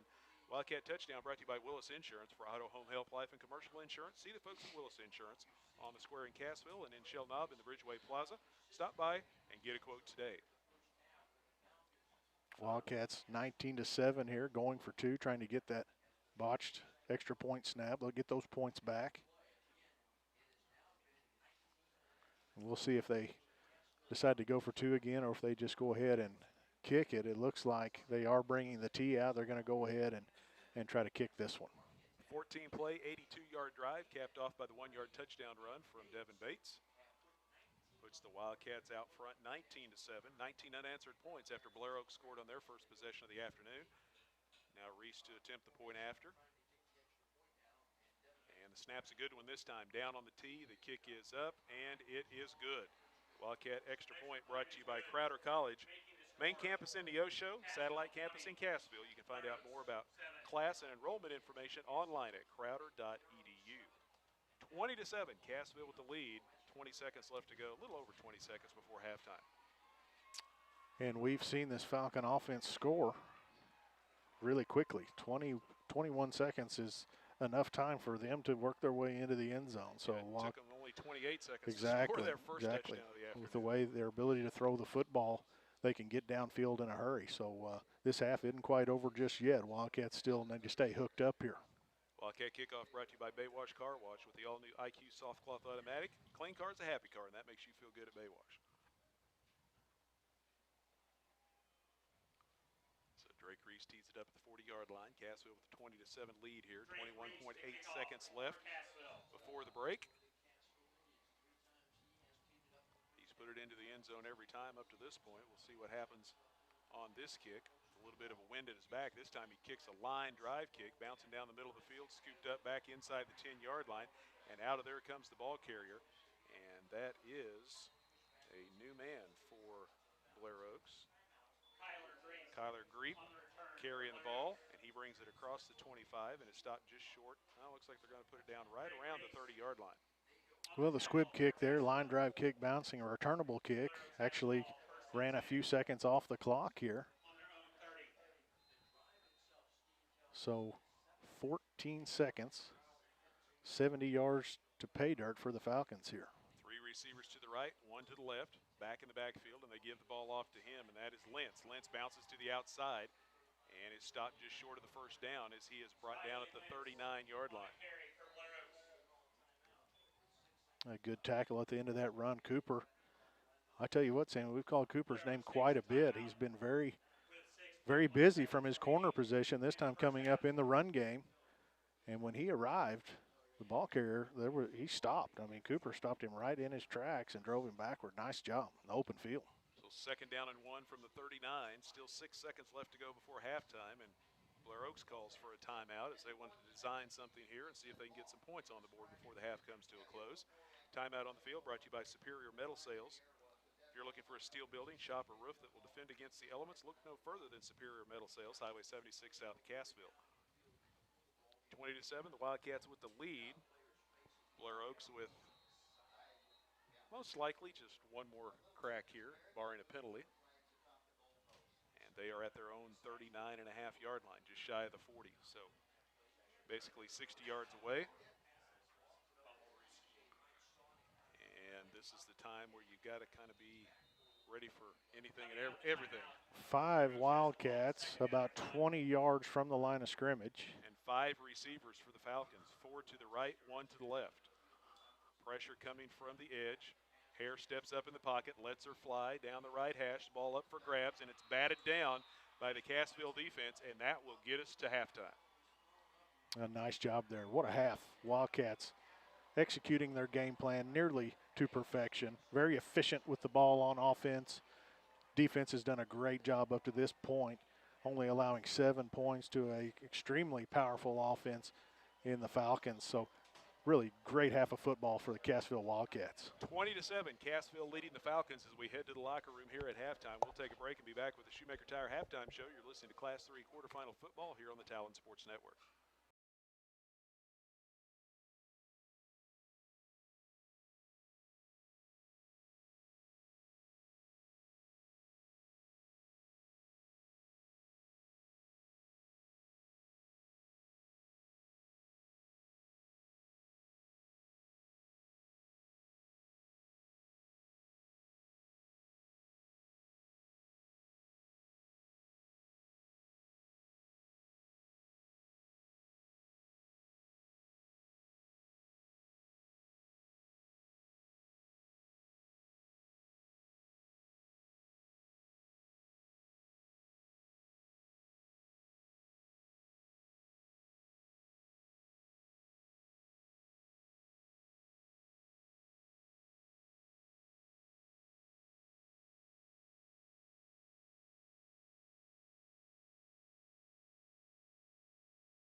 for others the next time you display good sportsmanship at a high school athletic event. Good sports center winners and are also vital to preserving our fine sports traditions. So the next time you attend a sporting event, remember to be a good sport and help rekindle the spirit of citizenship. This message brought to you by your friends of the Missouri State High School Activities Association, the Talon Sports Network, and Access Family Care. 20-7, Cassville leading Blair Oaks here at halftime. Halftime show brought to you by Shoemaker Tire. Family owned and operated. Shoemaker Tire on Highway 86 in Golden, Missouri. Been serving customers in southwest Missouri and northwest Arkansas since 1961. Blair Oaks got on the board first this afternoon as it took them only 28 seconds to put a touchdown up on the scoreboard. They got the opening kickoff, a long run, and then a long pass play. And it was a 37-yarder from Dylan Hare into the end zone to Sam Luberine, and it was 7-0, the Falcons out in front. But then Cassville would answer with 7:02 left to go in the first quarter, a 2-yard run by Zach Kanan that capped off a 9-play, 61-yard drive that took over 4 minutes and 20 seconds off the clock, and the Wildcats would tie it up at 7 after the PAT from Drake Reese. Cassville gets the ball back after Blair Oaks had the ball for 13 plays, were forced to punt, and the Wildcats drove it 12 plays and 80 yards, and they cap it off with a Bowen Preddy touchdown run. Bad snap on the extra point try, and the conversion failed, and it was 13-7 Wildcats. And then Cassville with another lengthy drive to close out the half, 14 plays and 82 yards, and a 1-yard plunge from Devin Bates with 21 seconds left to go in the half. PAT this time from Reese was good, and the Wildcats lead at 20-7 here at the break. Well, the Wildcats came out, got hit right in the mouth right out of the chute, 2 plays, and the Falcons find their way into the end zone. And after that, they seem to kind of settle in. The offense doing a nice job of taking their first series, running plays, move chains, beat some clock, find their way into the end zone. And then from that point, the defense playing with a lot of confidence, and so is the offense. That offensive line really playing well today, Sammy, really getting a good push, clearing some lanes for these backs to run, and the backs are running extremely hard. Looking at the other 3 games this afternoon in the Class 3 quarterfinals, the winner of this game will play the winner of the Trinity Lutheran St. Charles game. And right now, Trinity leading over Lutheran St. Charles. They're already in the second half as they started an hour earlier than us, and they have a 12-0 lead. Kennett has a 14-0 lead over Roosevelt, that game at halftime. And also in the third quarter, Odessa got down early to Savannah, but they've come from behind and they now lead 39-19. That game played in Odessa. The winners today meet in the semifinals a week from today, and then the winners move on to the Class 3 championships. Another team out of the Big 8 Conference still alive in postseason, the Lamar Tigers. They are in the fourth quarter as their game got started at 1 o'clock this afternoon, and Lamar is trailing Ava 26-14. So it's a single possession game, but the Tigers just scored in the fourth to get back to within 8 points. Yeah, and, they're up there at Lamar. They play well there. Anything can happen at this point, but Ava putting a good game plan together against Lamar. Today's broadcast also brought to you in part by Sports World on the square in Cassville. They're located at 709 Main Street, right there on the east side of the Cassville Square. If you're looking for in-stock area, school, athletic clothing, maybe you're looking for a Letterman's jacket, maybe you're looking for some trophies, screen printing, embroidery done to shirts, jackets, uniforms, caps, and more. You can find it all at Sports World. Call 847-5366. That's 847-5366. Again, today's halftime show brought to you by Shoemaker Tire, people you can trust for tires. Visit them online at shoemakertire.com or call 417-271-3490. And now it has gone final. Ava has beaten Lamar. Ava, I think they were number 4 or 5 in the state in Class 2, and the game is now final. The Ava Bears will be moving on. And for the second year in a row, Lamar will not be going to the state championship. They had their string of 7 straight titles snapped last year, and they fall this year in the quarterfinals as Ava wins at 26-14. Yeah, another good season for the Tigers. Came up against a good Ava team, and Ava took the long trip up to Lamar and got it done. Well, here at halftime, Cassville leading Blair Oaks 20-7. We're going to take another break and then be back with some of the first half numbers. You're listening to Class 3 quarterfinal football here on the Talon Network.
Beating Blair Oaks 20-7 here at halftime. Today's halftime show brought to you by Shoemaker Tire. They've been a name you can count on for tires since 1961. Mark and the gang at Shoemaker Tire will have you up and running when you need a new set of tires in no time flat, or just when you have no time for a flat. Shoemaker Tire, Highway 86 in Golden, Missouri. Looking at some of the first half stats. Team numbers: Blair Oaks 11 rushes for 79 yards. They completed 5 of 10 passes for 61 yards for a total of 140 yards of offense. 6 first downs, no turnovers. They were not penalized, and they punted twice for 43-yard average. Cassville 32 carries for 183 yards. They were 2 of 2 through the air for 42 yards for a total of 225 yards of offense. 12 first downs picked up by the Wildcats. They also did not turn it over. Each team had a brush with the turnover on a fumble, but each time the team that had the football was able to recover it. Cassville was penalized once for 5 yards, and the Wildcats did not punt the football. Individual numbers for Blair Oaks: their leading ball carrier in the first half was Riley Lentz, as he carried 4 times for 31 yards. And, of course, Kobe Marple had that big carry to set up the first touchdown of 43 yards. Jake Klosser's been held to just 10 yards on 3 carries so far here in the first half. Klosser has 2 catches for 11. It was Sam Lubrine, 1 catch for 37 yards, and that was for the touchdown. And then Kobe Marple has 2 catches for 13 yards. For Cassville, unofficially, Bowen Preddy, 100 yards in the first half and a touchdown on 13 carries. Zach Kanan, 66 yards and a touchdown on 12 carries. And Devin Bates, 16 yards and a touchdown on 6 carries. Jericho Ferris has 1 carry for 1 yard. And DJ White has 2 catches for 42 yards. Well, you look at the stats, Sammy, and you look at the totals. 224 or 5 yards the Wildcats were able to rack up in the first half. We're on 3 possessions. Wildcats had the football 3 times in the first half, scored all 3 possessions, and kept the football a long time. And as we said, if one of the keys to victory today in the pregame is ball control, move, keep the chains moving, work your way down, get points on the board. If you keep the football, their offense cannot score. Yeah, because in this case, normally you'd like to have 4 or 5 possessions a half, but those 3 possessions were huge because of what you just said. They were time-consuming possessions, and it kept Blair Oaks to only 3 possessions in the first half, and that's the key, keeping the ball out of the hands of their offense. Absolutely. If they don't have it, they can't score. And when they did have it, outside of the first series, the first 2 plays of the game, when they did have it, the Wildcat defense was able to force a couple of punts and get the football back. So game plans was in the first half worked very well for the Wildcats. A 2-possession lead here, and they're going to get the football starting this second half, and we'll see the adjustments made on both sides. But yeah, now's when the fun starts. Absolutely. Because both of these head coaches very experienced, and both of these coaching staffs very seasoned and experienced. So now when the adjustments start taking shape here in the third quarter, we'll see what happens. Well, you give either one of these staffs a half of football to see what the other side's doing. There will be adjustments made, and we'll see how the Wildcats handle the adjustments that the Falcons make coming out after halftime. We'll see if the Wildcats are able to drive the football and run the football as well as they did here in the first half. Both teams back out of the locker room, getting warmed up to start the second half of play. Cassville leading over Blair Oaks 20-7 here at halftime. And we are glad to be along with you here on the Talon Sports Network this afternoon. Sammy Clapper and Jeremy Marple and Todd Speakman all here at Blair Oaks covering this ball game. Again, the winner of today's game moves on to the Class 3 semifinals, and will be taking on the winner of the game being played today between Trinity and Lutheran St. Charles. And Trinity has expanded their lead now to 26-0 over Lutheran St. Charles. So that's the score on the other side of the bracket. And then when you go to the other half of the bracket, Kennett over Roosevelt 22-0, and Odessa has a 46-25 lead over Savannah. And you don't have to worry about those teams unless you make it all the way to the state championship. Right now, you're worried about your opponent here today, and then the winners today of this game will move on and play the winner of Trinity St. Charles, Lutheran St. Charles, that is, next Saturday. We're going to take another break and be back with the start of the second half of play. Cassville leading Blair Oaks 20-7 here at halftime. You're listening to Class 3 quarterfinal football here on the Talon Sports Network.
third quarter brought to you by J&M Pallet Company. With over 15 years of experience, they specialize in new, used, and custom-built pallets. They're backing the Wildcats all the way, and God we trust is their motto at J&M Pallet Company. Phone 847-6732. That's 847-6732. Cassville's going to get the football to start the second half. They lead at 20-7 over the Falcons. And Cassville will be looking into that sun that has now suddenly come out brightly from behind the clouds as we start the third quarter. A short kickoff fielded at the 17-yard line. It's brought out by Bowen Preddy. He's across the 20, across the 25, cut back across the 30. He's out across the 40, across midfield, down the sidelines, 40, 30, 20, 10, 5, touchdown Wildcats. That's one way to start a second half. Great job in special teams. Preddy taking that football all the way across the field, picking up blocks along the way, worked his way over towards the Falcon sideline, turned on the Jets, off to the races he was. And a great job to start this second half. Bowen Preddy returns the kickoff, 83 yards for the score, and the Wildcats have extended their lead. You couldn't ask for more of an exciting start to start the third quarter. Drake Reese, extra point is up and good. The Wildcat touchdown brought to you by Willis Insurance. For over 130 years, Willis Insurance has been there to help their insurance customers with their insurance needs. If you or you can't stay in business for that long, I should say, unless you treat your customers right. They're located in Shell Knob as well as in Cassville. They're in the Bridgeway Plaza in Shell Knob, on the square in Cassville. 2 locations to better serve the area. Call 847-3300 in Cassville or 858-3747 in Shell Knob for all your insurance needs. The Wildcat Extra Point brought to you by Crowder College. You can find them online at crowder.edu for class and enrollment information. Yeah, Preddy picked a pretty nice time to return his first kickoff for a touchdown this season, and just great blocking up front. He was able to bounce that to the outside and then just use that great speed he's got to get down that sideline. Just a great way to start this second half. Yeah, once he got to the midfield mark, got into Blair Oaks territory, you could see him start to turn on the Jets a little bit, and he had one man to beat. Once he got by him at the 35, there was no one going to catch him. Drake Reese now to kick the ball away. The Wildcat kickoff brought to you by Baywatch Car Wash. Clean car is a happy car, and that makes you feel good. Ball sails back a yard deep into the end zone, so the Falcons will have to start at their own 20. An 83-yard touchdown on the kickoff return for Bowen Preddy to start the second half, and the Wildcats lead at 27-7. Wildcats extending that lead. Now the Falcon offense out on the field. No time to take a breath, though. The defense has got to get ready to go here against this explosive offense. Absolutely, got to stay hooked up and just play like you played in the first half and play discipline and trust your eyes and make plays. Falcons come up to the line of scrimmage. They've got twin receivers right and left. Riley Lentz back in the backfield behind Dylan Hare, the freshman quarterback for the Falcons. Man comes in motion. And they give the ball to Lentz. Lentz tries it off right tackle. Quick hitter out across the 25. Makes the 26-yard line and gains 6 yards. A little zone read there in the backfield, straight ahead. Right at this Wildcat defense. Brought down after about 5 yards. Kane in that middle linebacker right there on the play. Cassville going with a 3-man front. 2nd down and 4. Man comes in motion. They fake the handoff to him. Hare's going to run the football. Gets around the left end, across the 30, picks up the first down, and is tripped up out at the 35-yard line. Hare, nice play. Nice job picking up that first down. Wildcat defender was there to make a play, and Hare was just able to break out of the arm tackle, work his way down the field, and pick up a valuable first down. It's a gain of 9 yards. 1st and 10 Falcons at their own 35. Early on here in the second half, Cassville leading 27-7. Klosser goes in motion, passes between quarterback and center. The handoff goes up the middle for the Falcons, and the ball carrier took a lick and held on to the football. Zach Kanan, just a vicious lick on the ball carrier. That was coming downhill from that linebacking position. Big shot on the carrier. Wow. Lentz was able to pick up a yard, and it'll bring up 2nd down and about 8.5 yards to go.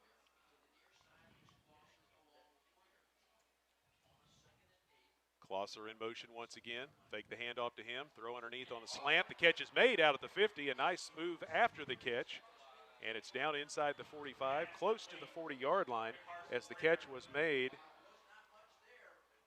Carson Pringer, great catch. Looked like the ball might be overthrown right there. Pringer, long arms, able to reach out and get it in his fingers and complete the pass. DJ White able to grab a hold of the leg and hang on, but great catch right there.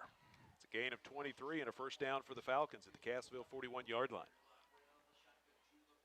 Closser in motion again. Hare going to run it as he cuts up the middle. And right there to make the stop, a couple of Cassville defenders. Jacob Olbert's again on the stop. He's doing a really nice job keeping an eye on Hare and not allowing him to do any of that delayed stuff coming out of the backfield. Olbert's almost like working like a spy on Hare right here. Jacob Hall also in on the play. It's a gain of 1, and it'll bring up second down and 9. 9.5 left to go third quarter. Cassville leading 27-7 here in the Class 3 quarterfinal matchup against Blair Oaks. Falcons moving the ball. They started back at their own 20. They're at the Cassville 40. Dudenhafer comes in motion, pass over the middle, and it's incomplete.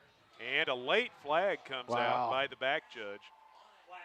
Pringer was pleading for it, and the judges on each side didn't throw it, but the back judge threw one late as it comes out. And this could be the second penalty of the day against the Wildcats. It is a pass interference against Cassville. Reese was in coverage, may have had his hand on the hip of the receiver a little bit. And he is going to get called for the pass interference here. Clock stopped at the moment with 9:18 left to go third quarter. Again, today's third quarter brought to you by J&M Pallet Company with the motto "In God We Trust." Remember, during the third quarters of your life, praise God whether you win or lose and give him the victory. Phone Jeff for all your pallet needs at 847-6732. 15-yarder against the Wildcats, and it'll move it down to the Cassville 25.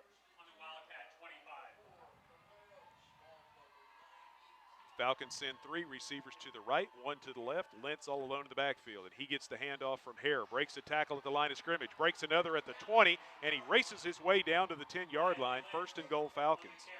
Falcons working their way down the field.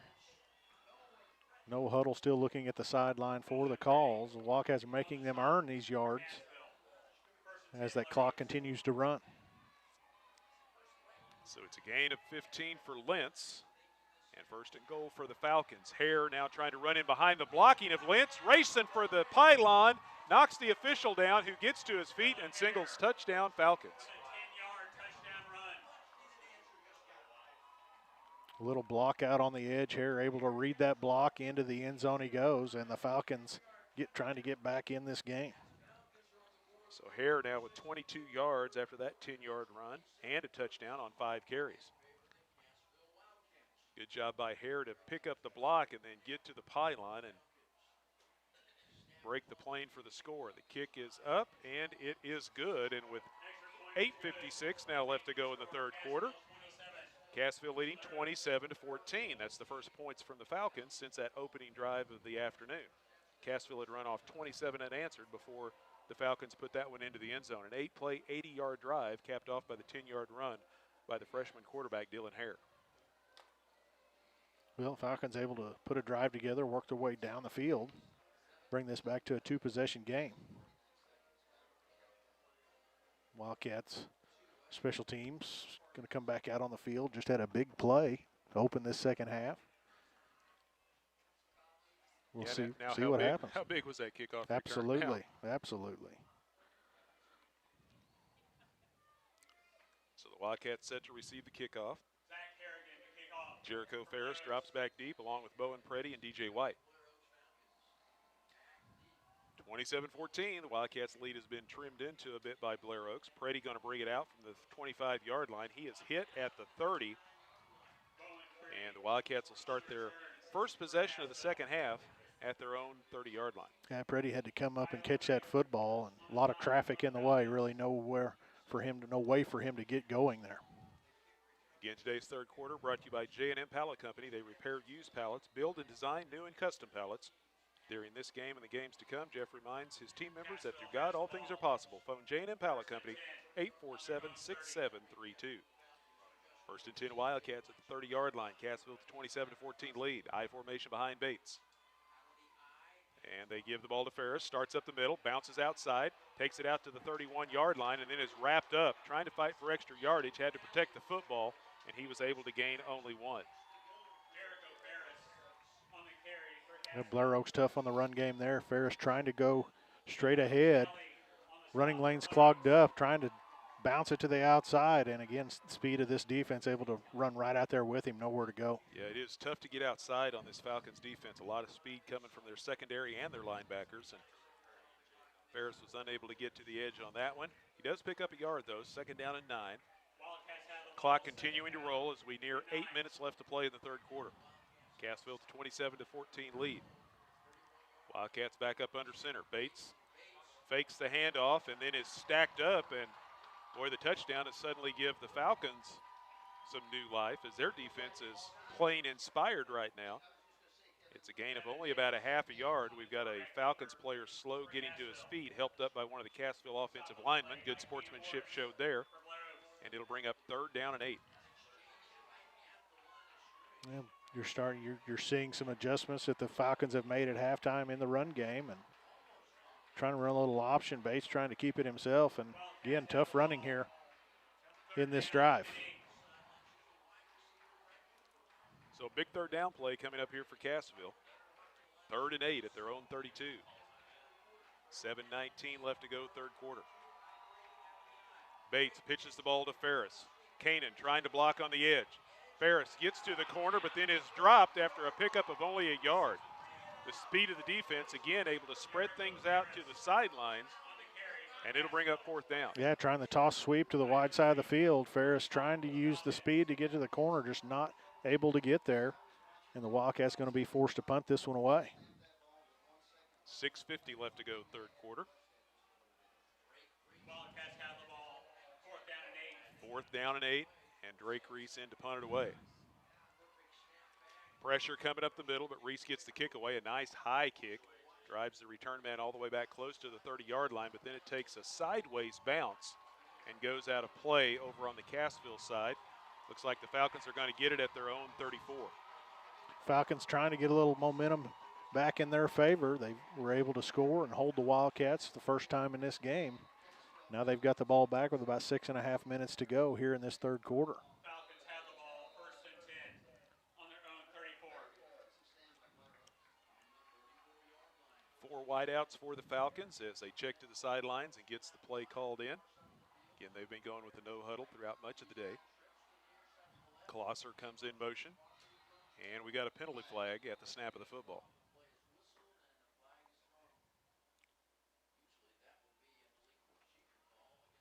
See what the call is here. Side judge on the Blair Oaks sidelines threw the flag, and it will be an offsides procedure penalty against the Falcons. Their first flag against them today, and that'll back them up to the 29-yard line.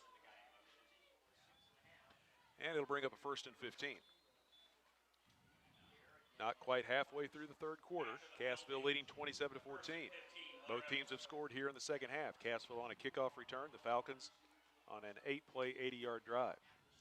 Hare fakes the handoff, going to run it himself. He's out across the 40, has room up the middle. He's across the 45, across the midfield, into Cassville territory, down the sidelines, and finally bumped out of bounds down around the Wildcat 35. A big run for Dylan Hare and a 1st down. Didn't see a lot of that in the first half from Hare.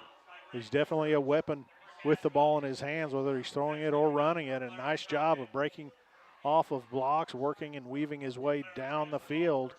Big run for the Falcons. They knock him out at the 36, 1st down, Blair Oaks. Klosser in motion once again. This time he gets the handoff from Hare, trying to pick up a block on the far side, short side of the field, and driven out of bounds down around the 30-yard line. Klosser, a lot of foot speed, coming in motion, takes that handoff at full speed. Able to get around that right edge, right over at that Wildcat sideline. Pick up about 5 yards. 2nd down and 5.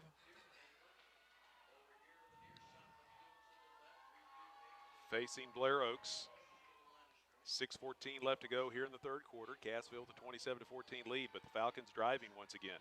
After a big run by Dylan Hare has got Blair Oaks into Cassville territory. Handoff goes this time to the man coming through, Marble. Marble's got a couple of blockers on the edge, but Cassville gets more defenders into the running lanes, and Bowen Preddy and DJ White take him down after a short gain. Yeah, did a nice job there by Preddy and White to stretch that thing to the sideline. Marble trying to look for a spot to turn it downfield, just wasn't there. Tried to get to the sideline, and Preddy was able to force him out of bounds. It's a gain of only 2, and it'll bring up 3rd down and 3. So Cassville was faced with a big 3rd down a few moments ago. Now Blair Oaks faced with one right here, trying to keep this drive moving. Cassville staying with the 3-man front. Twin receivers right and left. Klosser in motion. Cuts through in front of Hare. They give the ball to Lentz. Lentz right up the middle he goes, and he's got the first down inside the 25. A flag comes out, and Lentz is taken down at the 22-yard line. See what we've got here. Lentz came up saying somebody grabbed his face mask. We'll see if that's what the officials saw. He gains 7 and picks up the first down, and it is a face mask against Cassville. The tail end of the play. Looked like a defender got his hands up in that face mask. We'll see which version this is. And looks like it's going to be the 5-yard variety and take it down to the 17. And here are the Falcons knocking on the door once again.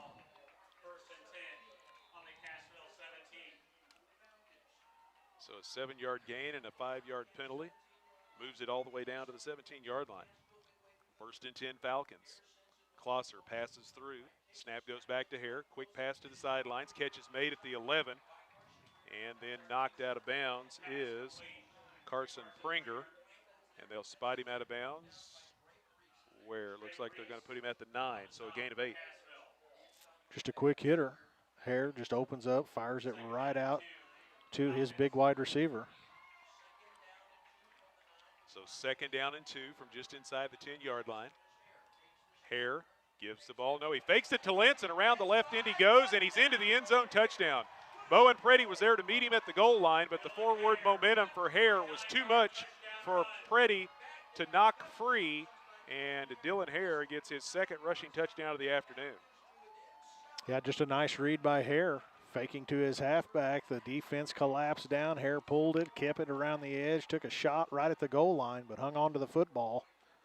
And Blair Oaks with another touchdown. So 5 minutes left to play 3rd quarter, and the extra point is up, and it is good by Harrigan. And just like that, Blair Oaks with back-to-back scores has cut the Cassville lead down to 6. It's 27-21 Wildcats. And we've still got a lot of football. 5:02 left to go 3rd quarter. Today's 3rd quarter brought to you by J&M Pallet Company, where with pallets are customized to fit your needs. Their motto is "In God We Trust." Jeff and avid Wildcat supporters, just a call away at 847-6732. Well, the Falcons certainly had some good advice at halftime. They made some adjustments. They've come out and they've held the Wildcats for the first time today, forced them to punt. They've put the ball in the end zone a couple of times here in the 3rd quarter. Now the Wildcats going to get the football back here. Their points in this 3rd quarter coming from an 83-yard kickoff return to start it. But they were unable to do anything with the football when their offense had it for their possession. Kickoff will be fielded by Preddy back at his own 16-yard line. Speed coming in, and they are going to drop him back at the 15. Good coverage that time by the Falcons. We'll see there's a flag on the play. We'll see what this is. And a block in the back against the Wildcats, going to move them back a little further here. So things going from bad to worse for Cassville here in the second half of the second of the 3rd quarter, as Preddy was brought down at the 15, and they are going to move the ball back. So Cassville, for the first time this afternoon, facing some adversity. We'll see how they respond as they take it back to the 7. Well, here's where the Wildcat offense needs to get some of that juju back from the first half. That offensive line needs to really make a stand here. Wildcats need to put something together in this series. Blair Oaks has gone to a 4-man front here. They were playing mainly 3-man in the first half, and the handoff goes to Kanan, and Kanan pounding through players, picks up the first down, twists and turns out across the 20-yard line. What a run by Zach There you Kanan go. to get the Wildcats out of a hole. Yeah, that's what the Wildcats needed right there. A dose of that medicine. Keenan running hard off the left side, just carrying tacklers 5 or 6 yards down the field to end that run. It's a gain of 16 for Kanan. And a first down for the Wildcats out to the 23-yard line. Wildcat first down brought to you by Sears Hometown Store, 99 Highway 37 South in Cassville. They give the ball to Preddy this time. Preddy starts to break it off right tackle, but then he sees a little seam open up, and he just ducks his head and drives straight ahead out to the 25, picks up 2. Yeah, the Falcons starting to load that box up a little bit. Not really showing much concern for the passing ability of the Wildcats. They threw the ball twice in the first half. But we know the Wildcats have a special player out there, number 3, DJ White, and they also have a big, tall, lanky receiver in Drake Reese out there as well. They send both of those wide to the left side, facing second down and 8. Handoff goes up the middle once again, and the Cassville ball carrier is hit, and that's Kanan. He is able to get maybe a yard and a half or 2 at the most. Well, he does get a good spot, so he gets 2.5 yards, and it'll bring up 3rd and 5. A big third down in this game. 3.5 minutes to go here in the third quarter. Wildcats maintain a 6-point lead in this game. We need to find a way to convert this here. Keep this drive alive. Yeah, we're down to 3:15 left to go third quarter. Cassville with a 27-21 lead. They had a 20-point lead after Bowen Preddy returned the opening kickoff in the second half for a touchdown, but Blair Oaks has answered with back-to-back touchdowns, and now Cassville calls for a timeout. Timeout on the field brought to you by Superior Metal. If you're looking for a steel building, shop, or roof that will fend against the elements, look no further than Superior Metal Sales, Highway 76 South, Cassville. Now 3:12 on the clock. Wildcats had brought Preddy out of the backfield, lined him up wide right. The corner on that side was giving a lot of cushion. What they're looking for right there, they're looking for that man coverage. They're looking for him to be a little closer to Preddy. We've seen Preddy multiple times this year in a one-on-one situation, just able to outrun the defender and run that deep post route. The Wildcats looked like they were setting up for that. They didn't like the way it looked, so they burn a timeout here to talk about it. So 3rd and 5 from the Cassville 28-yard line. Wildcats again send twin receivers out to the left. That's the short side of the field. Bates looking down the sidelines. Lets a pass go over the middle. He's got Preddy deep, and the ball is overthrown, and it's intercepted back at the 35-yard line. He slides down at the 32. Great catch in the secondary there by Closser. Jake Closser, one-handed catch as he was reaching over his shoulder. A lot of traffic down there for Preddy to deal with. Bates trying to squeeze that ball into tight coverage. Closser made a heck of a play.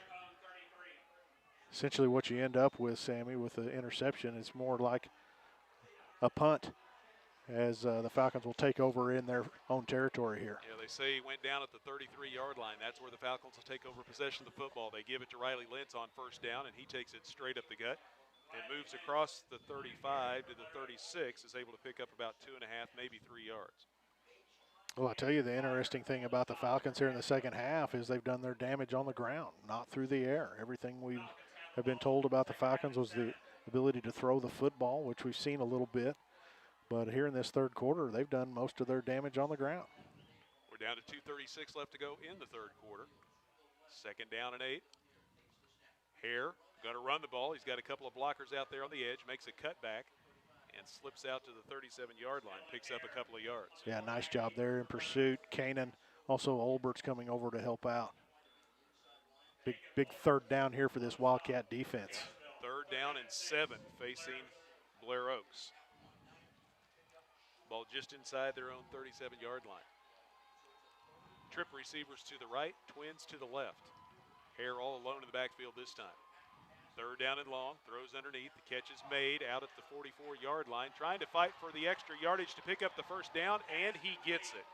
Carson Pringer, with a nice run after the catch, picks up the first down. Yeah, Pringer ran a nice route and great timing between he and the quarterback, Hare. Hare actually threw that football before he came out of his break. Knew where he was going to be right at the sticks, and a big first down here.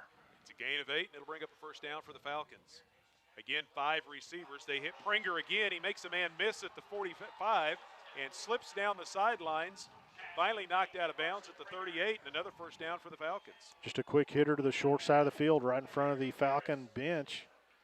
Pringer able to shake the tackle of the corner of the Wildcats, worked his way down the field for another first down. It's a gain of 12, first and 10 Falcons at the Cassville 37. They're quickly back up at the line of scrimmage. They've got 5 receivers out there once again as Hare now working out of an empty backfield.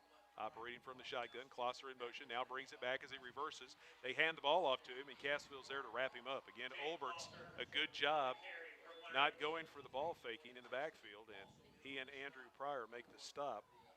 And it's going to be a loss on the play back at the 38. Yeah, really nice job by Pryor right there from his defensive end position. Once he was able to get his hands on the ball carrier, he did not let him go. Really nice play by the D end. We're down to 1:09 left to go third quarter. Cassville leading 27-21. Falcons facing second down and 11. The ball at the Cassville 38-yard line. Klosser passes through. Snap goes to Hare, gives the ball to Lentz. Lentz makes a man miss at the line of scrimmage, makes another man miss, and drives through a couple of tacklers down to the 25-yard line and picks up a first down. Yeah, tough run by Lentz, breaking tackles along the way. Again, the Wildcat defenders there in position, just not a little over pursuit right there, kind of running by the ball carrier and then trying to reach back to make tackles. That's a tough thing to do. It's a gain of 13 down to the Cassville 25-yard line, first and 10 Falcons. Under a minute now left to go in the third quarter. Cassville hanging on to a 6-point lead. Falcons driving. Started back at their own 33, and they've moved it to the Cassville 25. Still got time on the play clock. Klosser, your motion man once again. Fake the handoff to him. Hare going to run the football, trying to get to the outside. Gets to the edge, turns the corner. He's down inside the 20. A flag comes out, though.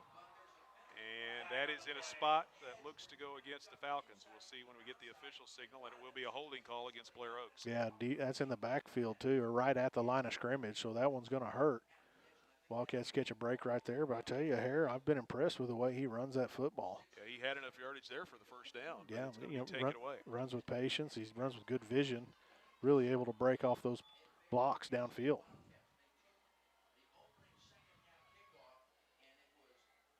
Holding call, 10 yards marked off against the Falcons. And that will move it back out to the 33. And it'll be first down in about 19. 16 seconds left to go third quarter. Wildcat defense has been on the field a long time here in this third quarter. Trip receivers to the left this time. They put Lentz in the backfield along with Hare. They send one man wide to the right.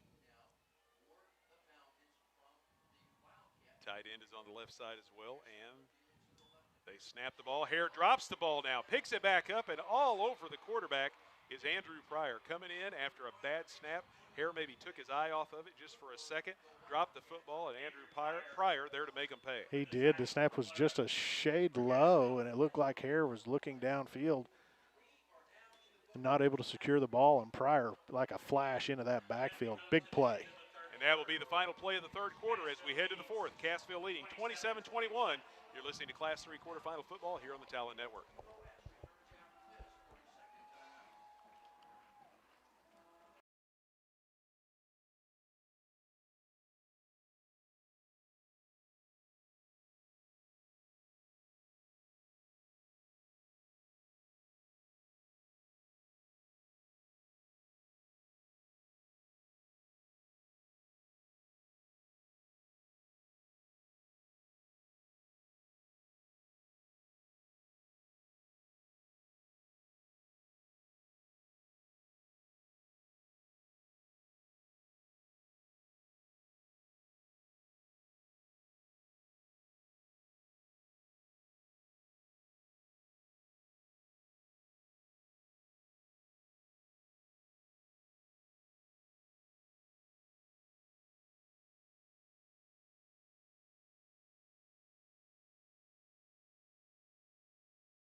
clock. Cassville leads at 27-21 as we head to the fourth quarter. Today's fourth quarter brought to you by the Barbecue Station.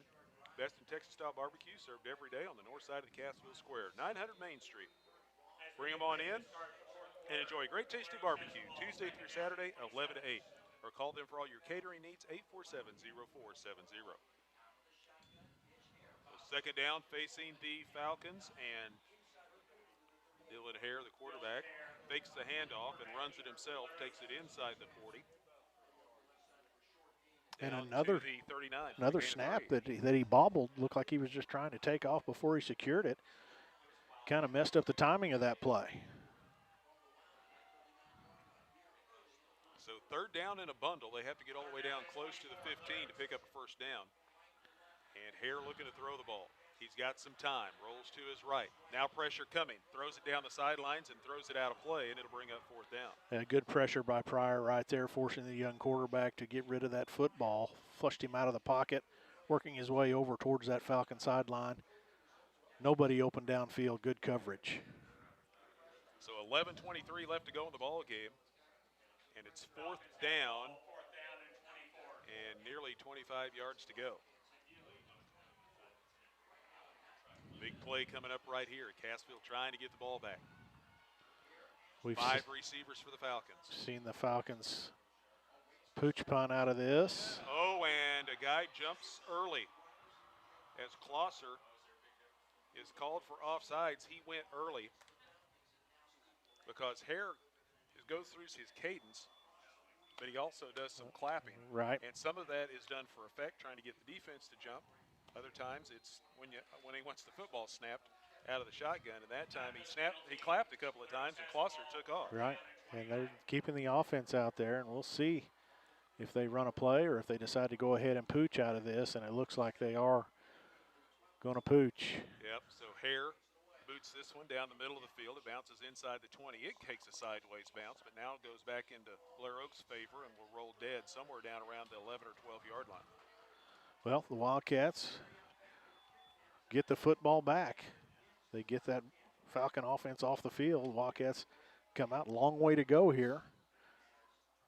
A little over 11 minutes to go in this football game. The Wildcats do have the lead, 27-21. This offense would really like to make something happen right here, Sammy. So Cassville takes over, 1st and 10 at their own 12-yard line, leading by 6 with a little over 11 minutes left to go in the football game. Handoff goes to Kanan. Kanan is wrapped up, but he backs up and starts dragging tacklers with him, and he takes them out to the 15 and across the 15 to the 16. Boy, that was another time when Zach Kanan just would not go down on first contact. Yeah, really, just a lot of tacklers. He's able to kind of hold them off with a stiff arm and was able to spin and kind of back his way forward for some positive yardage. Yeah, once he started backing up, he got his momentum going again. Then he spun back around going the right direction, was able to pick up an extra yard or two. Kind of got him out of the hole a little bit there. So 2nd and 6 from the 16. Twin receivers go wide to the right side, split backfield behind Bates. And Bates gives the ball to Preddy. Preddy gets a kick-out block from Kanan, turns the edge and takes it out to the 20-yard line. Got it across the 20-yard line, close to the 22, picks up nearly 6 yards, and it'll be 3rd and short. Nice run, Preddy, trying to break off a block by DJ White out there, and really nowhere to go, so he just kind of plowed into White and his man, and going to come up just a little bit short. Well, here we go, 10 minutes left to play. And now they're calling it a first down. They're not going to bring the chains on. They're going to call it a first down. I was thinking it just didn't just say 3rd and inches, and got that changed real quick. First down, Cassville. Wildcat first down brought to you by Sears Hometown Store in Cassville. For all your appliance, board, tool, dishwashers, lawnmowers, they've got them all. 99 Highway 37 South in Cassville. 1st and 10 Wildcats at their own 22. Bates this time gives to the first man through. Kanan the call once again, and this time Zach Kanan is stacked up, but he's still able to push ahead, get forward progress out to about the 24, or are they going to give him the 25? They're going to give him the 25 for a gain of 3. Yeah, tough 3 yards right there for Kanan. He is now approaching 100 yards on the afternoon. Preddy already, I should say, over 100 yards unofficially today. And Kanan now getting close to that century mark with 9:15 left to go here in the fourth quarter. Cassville leading 27-21. Well, this Falcon defense certainly has stiffened here in the second half. The Wildcats yards per carry. Bates wants to throw, and now he tucks it under and starts to run, and he gets out to the 27-yard line, gains only 2 yards, and here's another big third down play. Yeah, it looked like Bates was trying to throw the football, and I'm not sure that his receiver had turned around and was ready for it just yet. Bates took the snap, and he opened up like he wanted to throw and pulled it down and tried to get what he could there.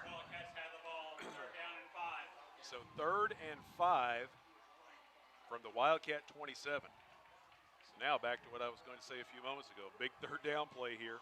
Absolutely. With 8:26 left to play. Blair Oaks stays with the 4-man front. They give the ball to Preddy. Preddy cuts back, is across the 30, out to the 34-yard line, picks up a Wildcat first down. A nice cutback move by Bowen Preddy. Gains the yardage for the first down. The Wildcat first down brought to you by Cassville Sears Hometown Store. A great selection of lawn and garden products. They also have home appliances. And for all your mattress needs, stop by Cassville Sears Hometown Store, 99 Highway 37 South. Yeah, really good run there by Preddy going off that right side. Was able to cut back against the grain. Showed really nice vision to find that opening to dive and pick up that first down. Big first down in this drive. 8 minutes now left to play here in the fourth quarter. Cassville leading 27-21. At their own 34-yard line, and Bates gives it off to Kane, and we've got a flag. And we've got a penalty against the Wildcats. Looked like one of the backs got a head start right there just prior to the snap. So that will move it back to the 29-yard line. Clock stopped with 7:50 left to play here in the fourth quarter. Today's fourth quarter brought to you by the Barbecue Station. Best Texas-style barbecue this side of Dallas, right here in the Ozarks. Bring in your friends and family and enjoy great barbecue. 900 Main on the north side of the Cassville Square. So a 1st and 15 facing Cassville. Twin receivers to the right. They run the ball that direction, give it off to Preddy. Preddy turns the corner and dives across the 35 out to the 36-yard line. Another good hard run by Preddy for about 7. Going off that right side, just showing a nice burst of speed, lowered that shoulder right at the end of the run. Very physical run by Preddy. He gets the penalty back and a couple of yards extra, and it'll bring up 2nd down and 8. Clock continuing to move, down to 7 minutes now left. This is what Cassville wants to do, run some clock, but they also need to gain some yards as well while they're running the clock at the same time. Up the middle goes Kanan. Kanan takes on contact. Boy, he's going to be a sore young man come tomorrow. As he took a licking there, but again hanging on to the football and powers his way out to the 40-yard line. Yeah, he's going to be bruised up a little bit. He's doing a really nice job at linebacker, really delivering some blows there, and he's taking a few and delivering a few, running that football as well. So 3rd down and 4. Cassville once again faced with a big third down play at their own 40-yard line. They go to the I formation this time and have 3 receivers in the formation. Bates pitches the ball out to Preddy. Preddy gets to the edge. He's got the first down. He gets a block, and he's at the 50, the 40, the 30, and he is gone. Preddy will take it to the house. Touchdown, Wildcats. Huge score in this game, Sammy. Great job in the option game. Devin Bates, tell you what a job he's done running this offense today, Sammy. Very good job as a senior quarterback, this time running the option to the left edge. Brought the defense, was able to pitch the ball, pretty able to get to that edge. Got a great kick-out block down here by his receiver. Was able to make a move off of that block, and off to the races he goes. Pretty, again, an explosive play in this football game. Wildcat touchdown brought to you by Willis Insurance for auto, home, health, life, and commercial insurance. See the folks at Willis Insurance on the square in Cassville and in Shell Mob in the Bridgeway Plaza. Stop by for a quote today. A 60-yard touchdown run by Bowen Preddy, his 2nd rushing touchdown of the afternoon. And the Wildcats are back up by 2 possessions. Now trying to go for 2 to get that missed extra point. They give it to Ferris, bounces it around outside, and he's into the end zone for the 2-point conversion. And that makes it 35-21 in favor of Cassville with 6 minutes left to play. Yeah, 6 minutes to go, 2-possession game. Huge score in this game, and a nice job there to go for 2, set it up, and get that extra point back. So Preddy His second rushing touchdown of the day, and Cassville leading by 14, 35-21. 6:01 showing on the clock. Wildcat Extra Point brought to you by Crowder College, main campus in Neosho, satellite campus in Cassville. Find them online at crowder.edu. Drake reset to kick it away. The Wildcat kickoff brought to you as always by Baywash Car Wash. At Baywash, a clean car is a happy car, and that makes you feel good. They have the new IQ Soft Cloth Automatic featuring custom wash technology, giving you the perfect wash every time. Well, after Blair Oaks had went back-to-back scoring drives, Cassville forced them to punt, and then they end up driving the ball 9 plays, 88 yards, and the final 60 yards on a run by Bowen Peretti.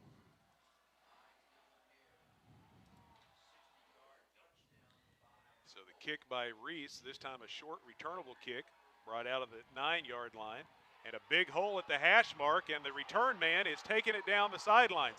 He's got one man to beat, and he is going to be inside the 20, finally pushed out of bounds by DJ White, and that was Sam Lubering, who got a great block back here at the 25 to get him to the edge, and once he got to the sidelines, there was nobody there for 25 or 30 yards, but DJ White's speed saved it from being a touchdown. Yeah, the last thing the Wildcats needed with 6 minutes to go in this game, just stretching it out to a 2-possession game, is a big play and a quick strike. Big return for the Falcons and knocking on the door once again. So they are down at the 19-yard line of the Wildcats after that big return from Lubering.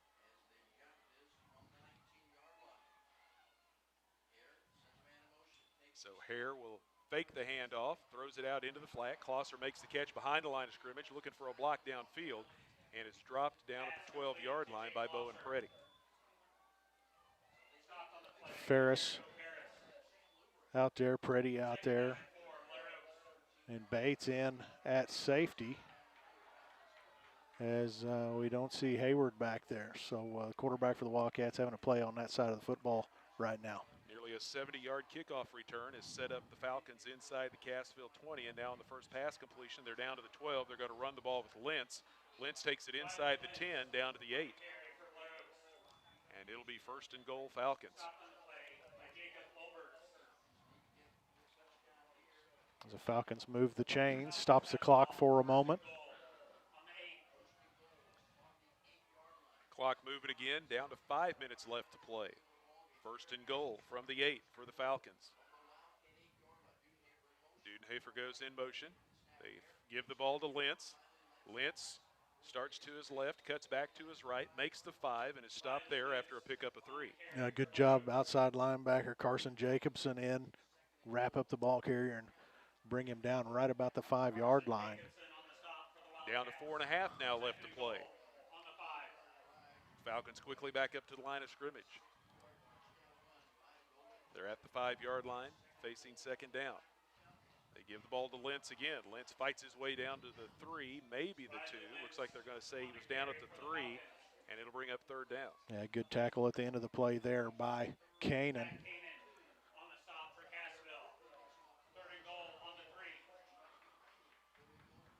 Hare going to run it himself this time, makes a cutback, makes a man miss, and goes into the end zone for the touchdown.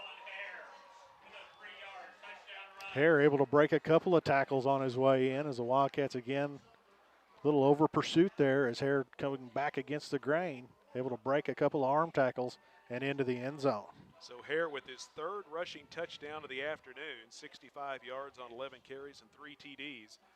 And now an extra point try to make it a 7-point game once again. Snaps a little high, but they get the ball down on the tee, and the kick is up and good. And with 4:04 left to go in the fourth quarter, it's 35-28. Cassville with the lead over the Falcons. Well, the big kick return giving the Falcons short field to work with. The Wildcats did make them work for it a little bit, burn about 2 minutes off that clock.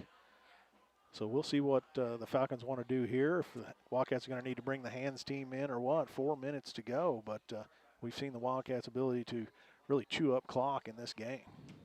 Shadows starting to lengthen a little bit here at Blair Oaks as well. They're covering many parts of the field, but there's still some sun popping through here and there, and it's at an angle right now where it definitely gets in the eyes of some players. Now, whether that will affect the offense or the defense more, we'll have to wait and see, but that's the things you have to deal with when you play a day game and the sun suddenly decides to shine. We didn't see much sun in the first half, but we've seen a lot more sunshine here in the second half. So the Falcons do a little pooch kick down the near side, and it will go out of bounds at the 38-yard line. And Cassville will more than likely take the ball at the 35. Oh, is it good? Yeah, that's true. In high school, it may be where it goes out of bounds. Right about the 39, it looks like.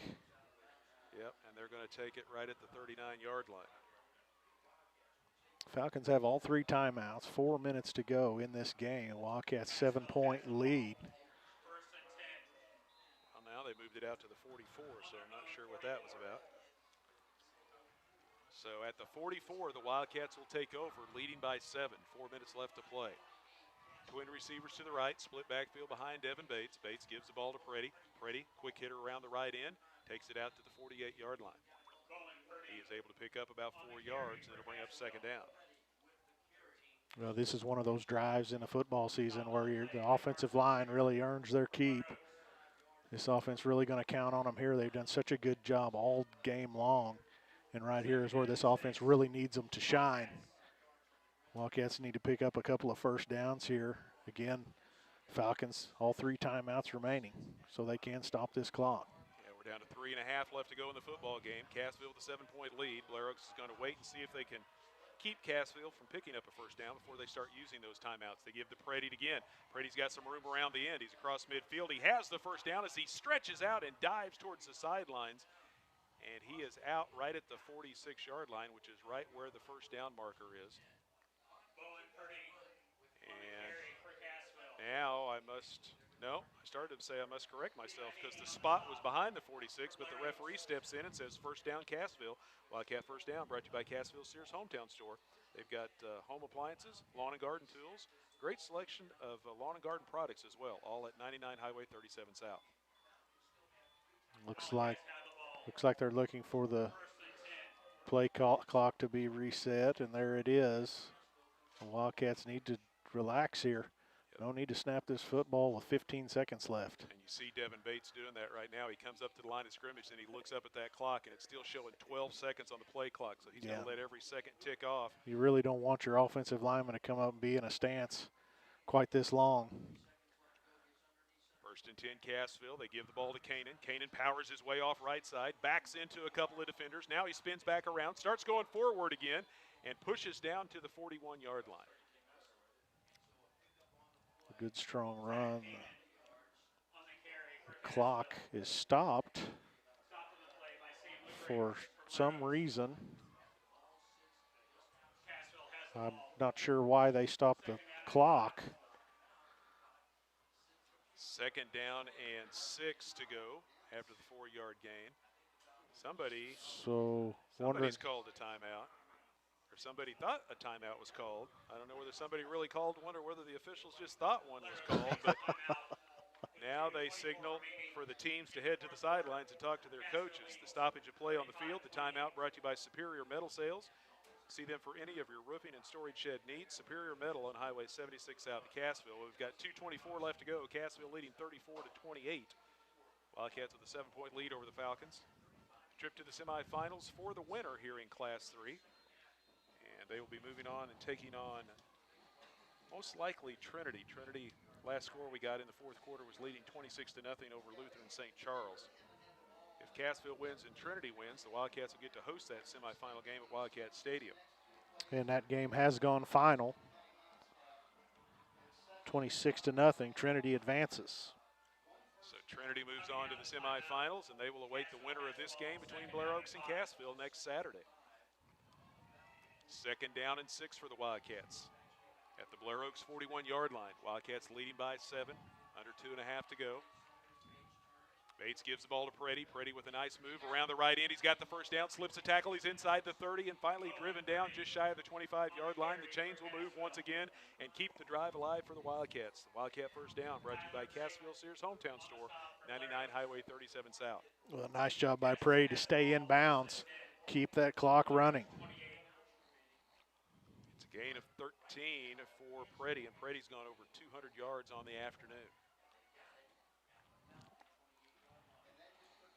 Yeah, Preddy's had a heck of a football game. Explosive plays on offense, explosive play in special teams. It's really nice to finally see him healthy and really see how explosive he can be. Well, we're down to 2 minutes left. Blair Oaks still has 2 timeouts. It's 1st and 10 Cassville at the Blair Oaks 28-yard line, and up the middle goes Kanan. Kanan fighting through tacklers. He takes it inside the 20 and down to the 15 and picks up another Wildcat first down. Well, the offensive line doing what we ask of them, Sammy. We ask them to shine here in this drive, and they are doing just that. Not only that, but the backs are continuing to run hard, and it looks like the Falcons are going to call another timeout, stop the clock here again. 1:39 to go in this football game. Cassville up 35-28 and driving. They've got the ball down to the 16 is where they say Kanan's knee went down after a gain of 12. He's over 100 yards on the afternoon as well. So Preddy over 200 yards rushing and Kanan over 100 yards. The Wildcats with a 7-point lead here with 99 seconds remaining in this football game. Right now it's protect the football. Absolutely. But ball security is at a premium right here. But I tell you what, both those backs have done a really nice job. But they don't get that done without those big guys up front. And sometimes we don't give them enough credit. And I think we have named them player of the game this season. So we try to give them credit. But today, man, I tell you, they have played a heck of a football game. Both teams back out on the field. 99 seconds remaining here in the fourth quarter. Again, today's fourth quarter brought to you by the Barbecue Station, where one bite will put them at the top of your list of favorite places to eat. You can also call them for all your catering needs at 847-0470. 1st and 10 Wildcats at the Blair Oaks 16-yard line. Twin receivers to the left, split backfield behind Bates once again. They give the ball to Preddy. Preddy inside the 15, slips down to the 13-yard line, and is brought down after a short gain. Preddy probably could have fought for a little bit more, but over near that sideline, he wanted to go ahead and hit the ground and force a timeout to be burned. It looks like maybe the Wildcats had used the previous timeout, and now I'm not real sure who's using timeouts here. Yeah, when all that confusion was going on, when the clock got stopped at 2:24 left, and they were trying to figure out what was going on, that timeout may have got charged to Cassville, not sure. Here's a situation, Sammy. The Wildcats were in this situation a couple of weeks ago. You don't necessarily need to get in the end zone. You just need points. And the Wildcats experienced this a couple weeks ago where they didn't get in the end zone, but Drake Reese lined up, kicked it through, made it a 2-possession game late in that game. Similar situation right here. 2nd down and 8 from the 13-yard line. With 1:34 left to play. Cassville lead by 7. Bates gives the ball to Kanan. Big hole up the middle. He fights his way down to the 5-yard line. Dragging tacklers down to the 2. No, looks like they're going to say he was stopped at the 3.5-yard line. Kanan with a huge run down the middle of the field, and it'll be 1st and goal. Cassville. Bruising Wildcat run. First down brought to you by Sears Hometown Store at 99 Highway 37 South in Cassville. And the drive into the red zone is brought to you by Roark Diesel. You can find them online at roarkdiesel.com or call 847-6560. Just a bruising run by Kanan straight ahead off that right side. And the clock continues to run. And as kind of conferring with Mr. Speakman, the Wildcats had burned the timeouts, and they're out. Falcons can still stop it twice. But the Wildcats with a first down, they don't have to score. They just need to knee it right here. And we'll see if the clock gets stopped. And that's what they do. Devin Bates takes a knee. 1st and goal from the 3. And it does not look like Blair Oaks is going to try to stop this football game. Wildcats will have to snap it one more time. Blair Oaks suffering their first loss of the year. Cassville will improve to 11-2 and go to the semifinals. One more snap of the ball. Devin Bates takes a knee, and that's going to do it. The Wildcats come on the road in the quarterfinals to Blair Oaks and beat the Falcons 35-28. And for the first time since 2010, the Cassville Wildcats are going back to the semifinals. What a football game, Sammy. I tell you what, the Blair Oak fans have been great all day. The Wildcat fans traveled in bunches. Everybody got their money's worth today. Just a great football game. It's one of those games, it's unfortunate somebody's got to lose, but the Wildcats able to come on the road and beat an outstanding Blair Oaks football team. You just can't say enough about the job the Wildcats did today. Outstanding job. Yeah, this was a tremendous high school football game here this afternoon. Cassville returning the opening kickoff of the second half to go up 27-7. It looked like it was going to be spread out a little bit, but the Falcons come fighting back with back-to-back scores, make it a one-possession game, but then Cassville puts together a 9-play, 88-yard drive, and they score late on the big run by Preddy, and that proves to be the difference maker, and they are going to the semifinals for the first time since 2010. Outstanding. Outstanding. That offensive line, Sammy, was a key today, allowing this offense to eat up clock and move the ball, move the chains. And that's the difference in the game. The Wildcats' game plan worked, and they worked it and won the football game. 35-28, Cassville defeats Blair Oaks, and it's on to the Class 3 semifinals next Saturday to take on Trinity, and the Wildcats will be getting a home game, as Trinity was at home today, and they defeated St. Charles 26-0. Cassville winning 35-28 here this afternoon. We're going to step aside, let you hear from our sponsors. Be back with the postgame here on the Talon Sports Network. Wildcats win at 35-28. You're listening to Class 3 quarterfinal football.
here on the Talent Sports Network. Cassville wins at 35-28 in the quarterfinal matchup against Blair Oaks. We'll be moving on to Class 3 semifinals next Saturday and take on Trinity down in Cassville.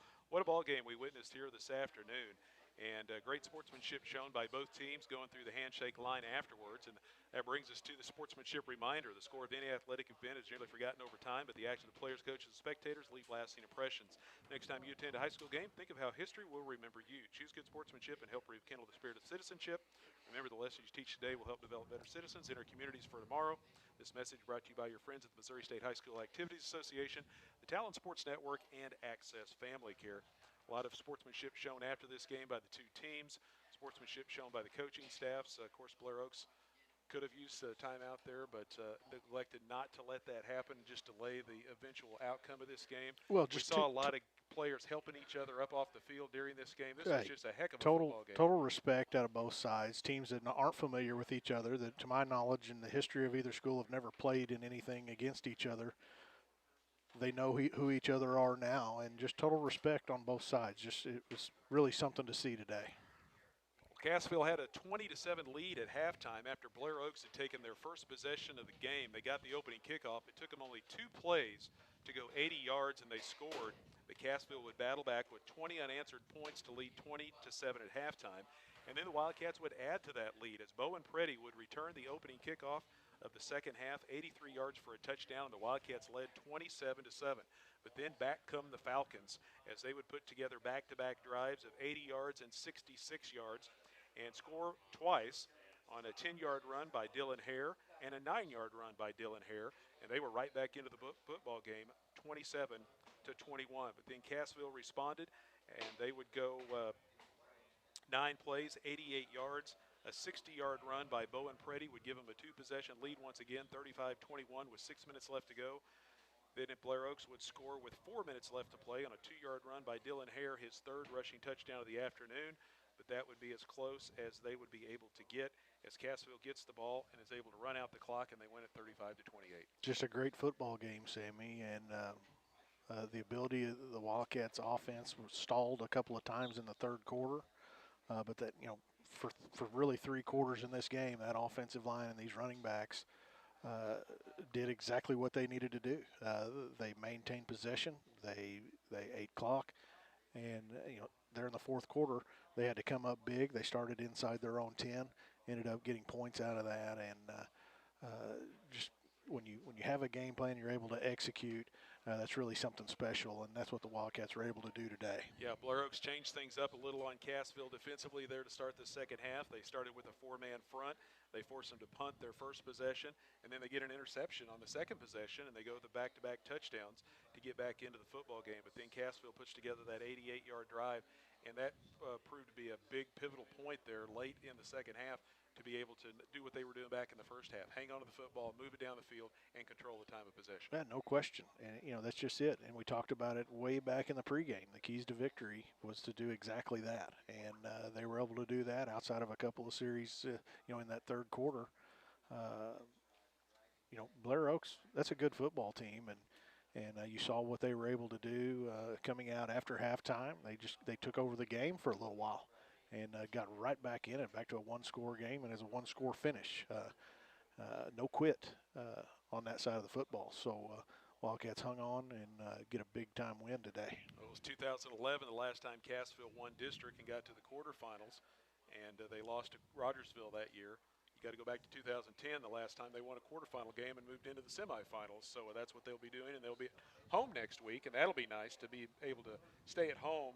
They'll be taking on another very good football team, Trinity Catholic, another power in Class 3. Certainly, and that's going to be some kind of game. But this point in the season, you got to beat really good football teams to go where you want to go. And the Wildcats are going to be faced with another outstanding football team next week. And as you said, it'll be kind of nice not to get on a bus at 6:30 or 7 in the morning and have to travel somewhere. So to be able to sleep an extra couple of hours and the familiarity of their own locker rooms and sleeping in their own beds and kind of normal normal pace to go next week, and it ought to be a lot of fun. Yeah, some years you get those crazy years where you have a lot of upsets. This year was not one of those years. As 6 of the top 10 ranked teams in the state going into districts were in the quarterfinals. So 6 of the 8 teams were ranked coming in, and these were 2 ranked teams today. Number 1 Blair Oaks and number 10 Cassville. Trinity ranked number 4 in the state. So you don't have a lot of upsets happening this year. So just as you pointed out, everyone that's still playing football right now is a very good football Everybody's good. Everybody at this point's good, and Class 3, in the top 10, Class 3's been good all year. So it's an honor to be left standing at this point, and whoever comes out and wins this thing, they're definitely going to earn it. Well, Cassville wins it today over Blair Oaks 35-28. It's on to the semifinals. We will take another break, let you hear from our sponsors. We've still got some post-game stats to go over, hand out our post-game awards, and get a word with Coach Parnell before we clear out of here. You're listening to high school football and the Class 3 quarterfinals here on the Talon Sports Network.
35-28 over the Blair Oaks Falcons, and Cassville moving on to the Class 3 semifinals. We're now joined by the head coach of the Wildcats, Coach Lance Parnell, for the postgame show, brought to you by the law office of John A. Leewright. They proudly support the Wildcats, and they want everyone to remember, if you don't talk, you may walk. And to call 417-847-2177. That's 847-2177. Well, first off, Coach, we'll get the congratulations out of the way. The Wildcats are going back to the semifinals. That sounds really, really good, Sammy. That sounds really, really good. And thank you very much. I appreciate the congratulations. You know, what a group of young men and what a performance they put forth today.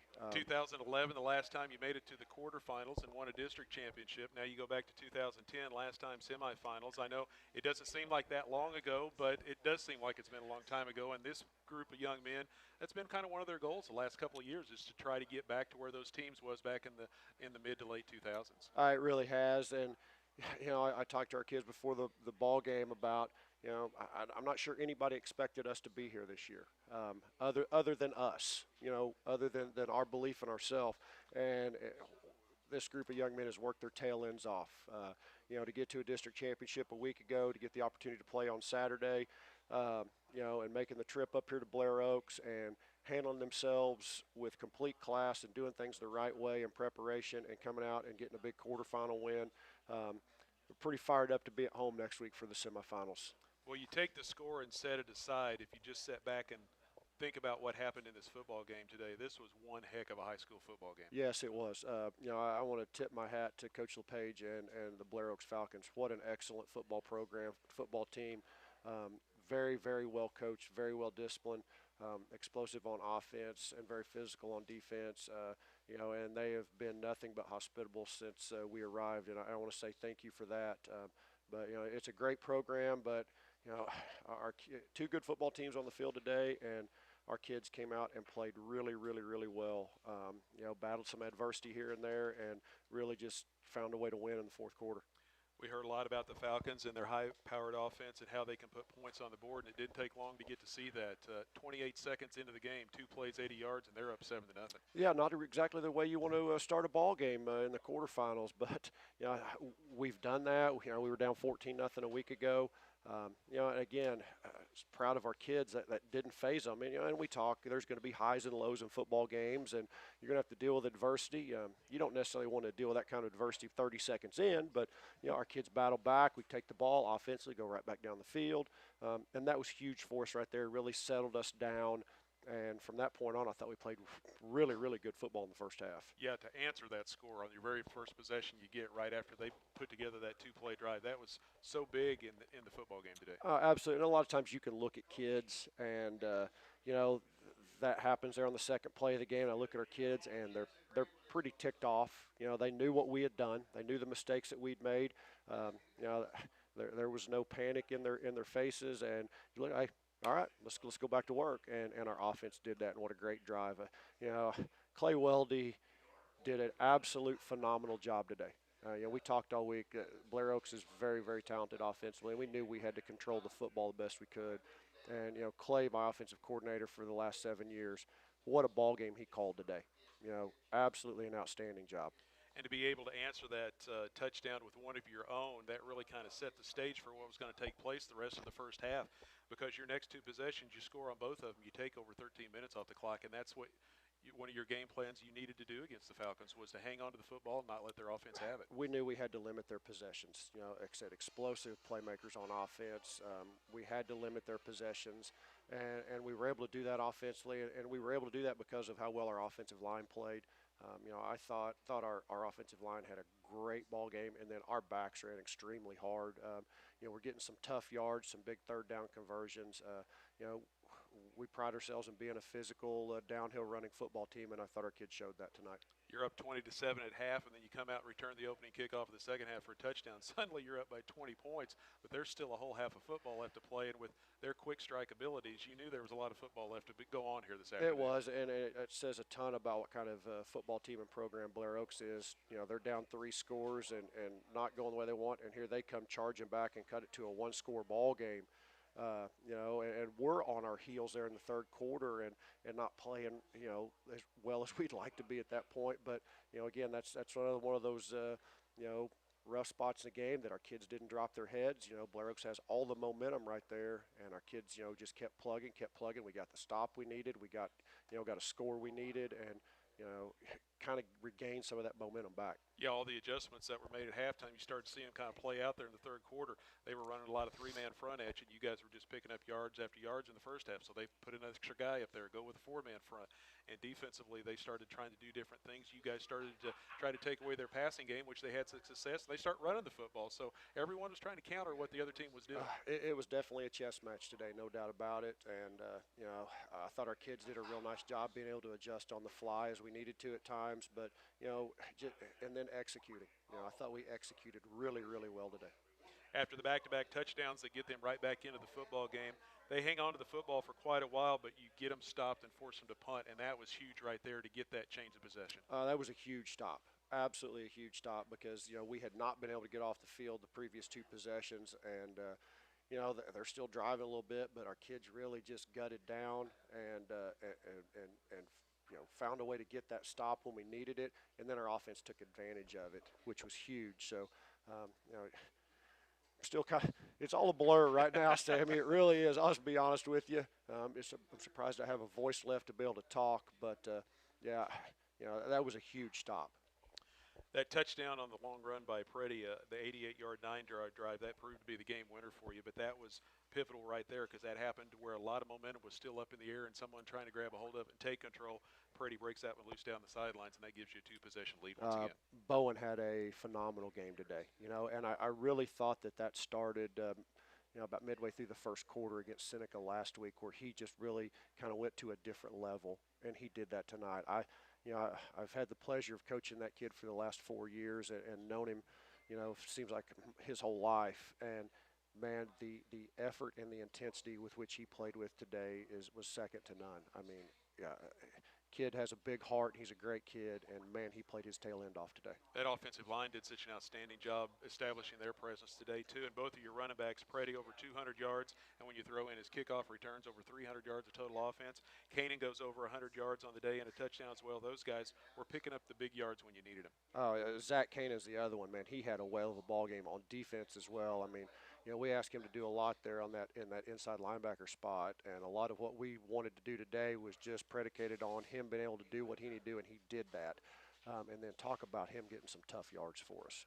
I mean, they were popping him. Their linebackers are coming downhill, and he was getting a ton of yards after contact and carrying some guys. And I can think of 3 or 4 times that we're third and 3 or 4 that he gets 4.5 or 5, you know, to move the chains and keep their offense off the field. And he started out going forward. Next thing you know, he's going backwards, and then he's back going forward again. He just kept right on pushing and shoving and moving down the field. That kid has no quit in him whatsoever. None. I mean, he is a competitor. Well, a big win here today, 35-28. You win the quarterfinals, on to the semifinals.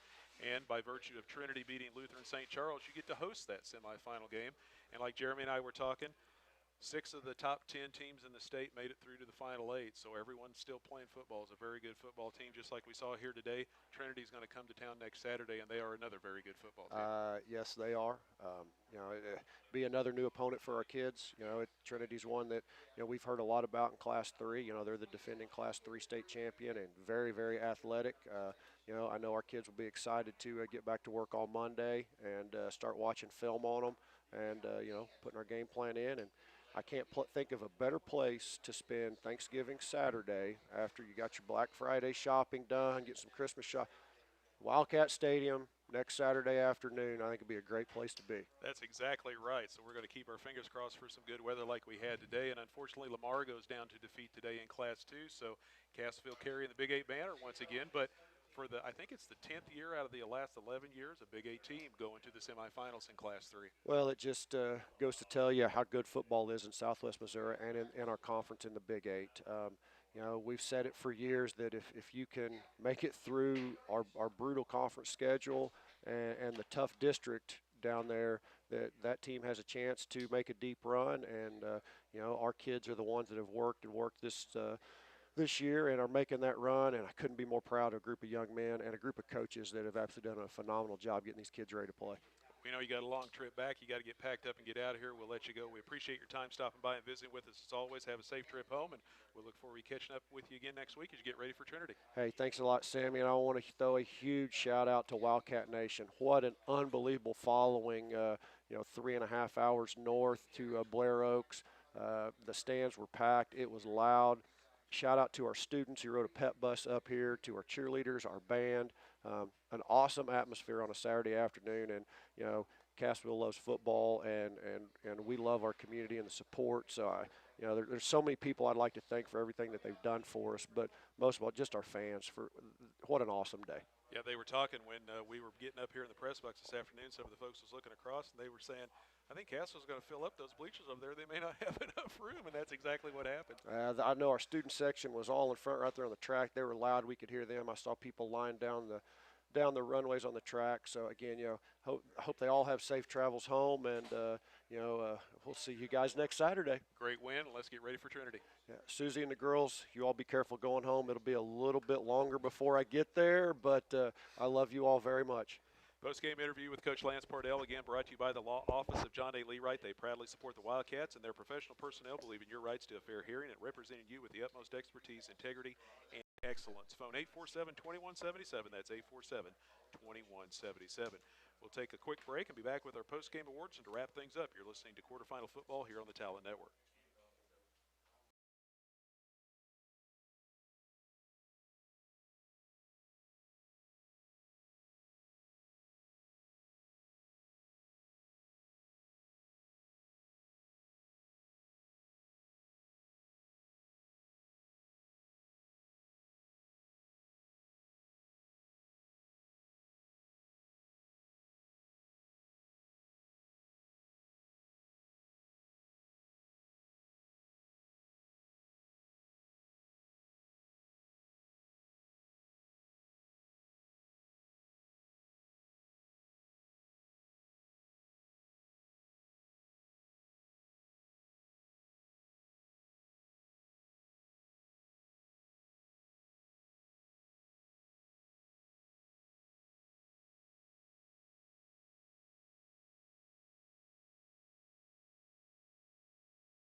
at 35-28, and it's on to the semifinals. Looking at some of the final stats from today's ball game. First of all, unofficially for Blair Oaks, they finished with 31 carries for 209 yards, 9 of 16 through the air for 119 for a total of 328.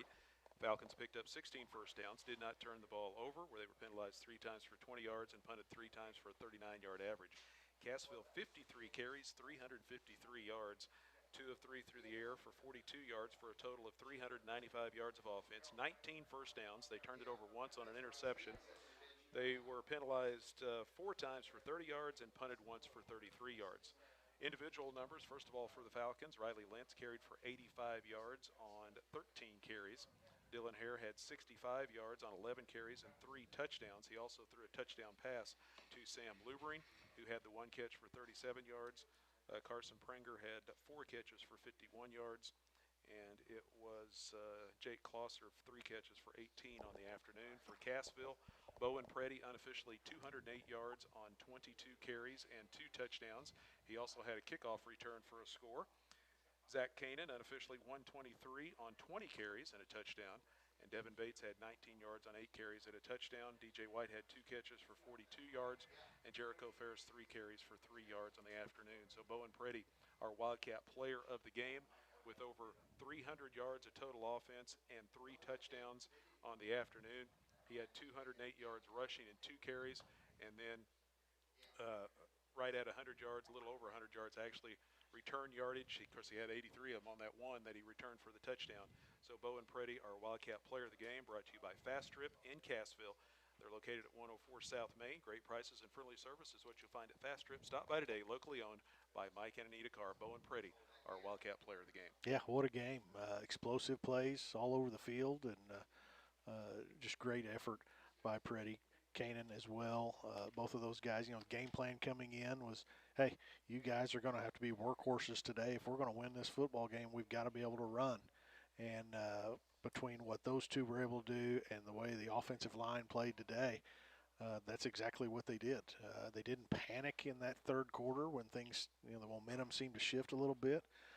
They just stayed with the game plan. They executed it, and they come away with a huge win. Our hard hit of the game is brought to you by B&K Auto Body, where fixing hard hits is their specialty. They use Blackhawk frame rack and measurement system.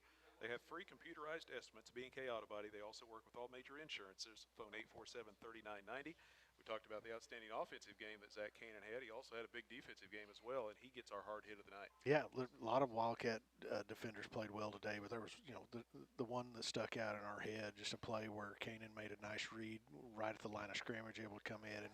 Well, it was funny because we always talk about how a reaction from either us or the crowd or something, and when it happened, you and I both kind of went, ooh, and then I look at you, and you actually had a look of pain on your face like you got hit. Vicious. Because, it was a vicious hit that Kanan laid on the ball carrier. The windows were mostly closed up here where we are today, but you could still hear, sitting over here with the Blair Oaks fans or up above them, you could hear their reaction. So, just a vicious lick by Kanan, and that one definitely stood out for us. Again, he gets the hard hit of the game, brought to you by B&K Auto Body. They offer you car rental, 24-hour towing, certified technicians when your vehicle has been smashed by a hard hit. Give them a call at 847-3990. Well, now it's back to Cassville. Trinity will be coming to town, looking at the finals and the other quarterfinals. Trinity beats Lutheran St. Charles 26-0. So they will be coming to Cassville to take on the Wildcats in one semifinal. Odessa knocks off Savannah 53-31, and Odessa will be, it appears, taking on Kennett. Kennett right now leading late in the fourth quarter over Roosevelt 44-14. Those are the other quarterfinal games today in Class 3. As we said, everybody that's left is good. So, whoever comes out of this thing in the end is going to definitely earn it, and they're going to be a really good football team. And as we mentioned with Coach Parnell, Cassville now carrying the lone school, carrying the banner for the Big 8 as Lamar goes down today in Class 2, quarterfinals to Ava, 26-14. Yeah, great season for the Tigers, but Ava came in with a nice game plan, and were able to go on the road, make that long trip up there, and come away with a big win for their program. We were talking late in the game about responding to a little adversity. Well, it started out right at the outset when Blair Oaks takes it right down the field and scores in 2 plays. They faced it quick, and they were able to respond, answer that early score, and then faced it again there after the back-to-back touchdowns by the Falcons in the second half. and they tack one on of their own to get it back to a 2-possession lead. This Wildcat team showing a lot of resilience here today. Absolutely, and to make a run in this thing and make a run in this state tournament, basically what it is, to make a run, you got to be resilient, you got to catch some breaks, and you got to be pretty good. And Wildcats have done all of those things. Well, we're going to clear on out of here and head back to Southwest Missouri. We've got a long trip just like everyone else, and as Coach Parnell said, appreciate all the fans coming up and enjoying the game today. I'd like to thank Athletic Director Corey Felton and all the staff, the superintendent, and everyone here in the press box for all the hospitality today. A great group of folks. We appreciate everything and all the courtesies extended to us here today. First time we've ever made the trip here to Blair Oaks, and a great facility, a great bunch of folks here, and we'll be looking forward to making a trip back if we ever have to in the future. But we do thank them for all the hospitality here today, setting up and getting ready for this football game. Thanks to all of our sponsors for helping support our broadcast, either on WebTV or on the radio. We thank them so very much for helping us get these games out on the airwaves. Without their help, we cannot do what we do, and you'll hear their names mentioned again here in the postgame wrap-up. So stop by and let these folks know that you appreciate their sponsorship and support of Cassville High School Athletics and the broadcast here on the Talent Sports Network. Thanks to Dwayne and Janet for keeping an eye on things back at the studios again for us today, as we appreciate their help so very much. Thanks to Coach Parnell for stopping by and visiting with us. We look forward to catching up with him again next week for the pregame show to get ready as Trinity Catholic next up, and they'll be coming to Cassville next Saturday afternoon for that semifinal matchup. As of now, it's set for a 1 o'clock kickoff, but we'll see if there's any tinkering done to the schedule, kind of like this one done today. The folks at Blair Oaks said, hey, we'll move it back an hour so you don't have to get up so early. It's a long trip up here, and we appreciate that, so we'll see what happens with that game next Saturday. But right now, we know the Wildcats will be hosting Trinity next Saturday afternoon there at Wildcat Stadium. All right, we're going to clear on out of here as the sun has actually set now, so it's going to be dark by the time we all get home. But saw a great football game, and like I said when I was talking to Coach Parnell, doesn't matter which team you were rooting for today, this was one heck of a high school football game. Hard hitting, a lot of big, exciting plays. We had special teams plays, we had long runs, we had long passes. We saw a lot of exciting football and a lot of hard hitting, very good, cleanly played football here today as well. Yeah, really, we had some great hosts today, certainly, and a great venue and a great game. And as I said, at some point in the game, these fans on both sides got their money's worth today and got to see something special. Our final score, Cassville wins it over Blair Oaks, 35-28. Speaking for Jeremy and Todd, this is Sammy Clapper saying thanks so much for joining us and a pleasant good evening from Blair Oaks.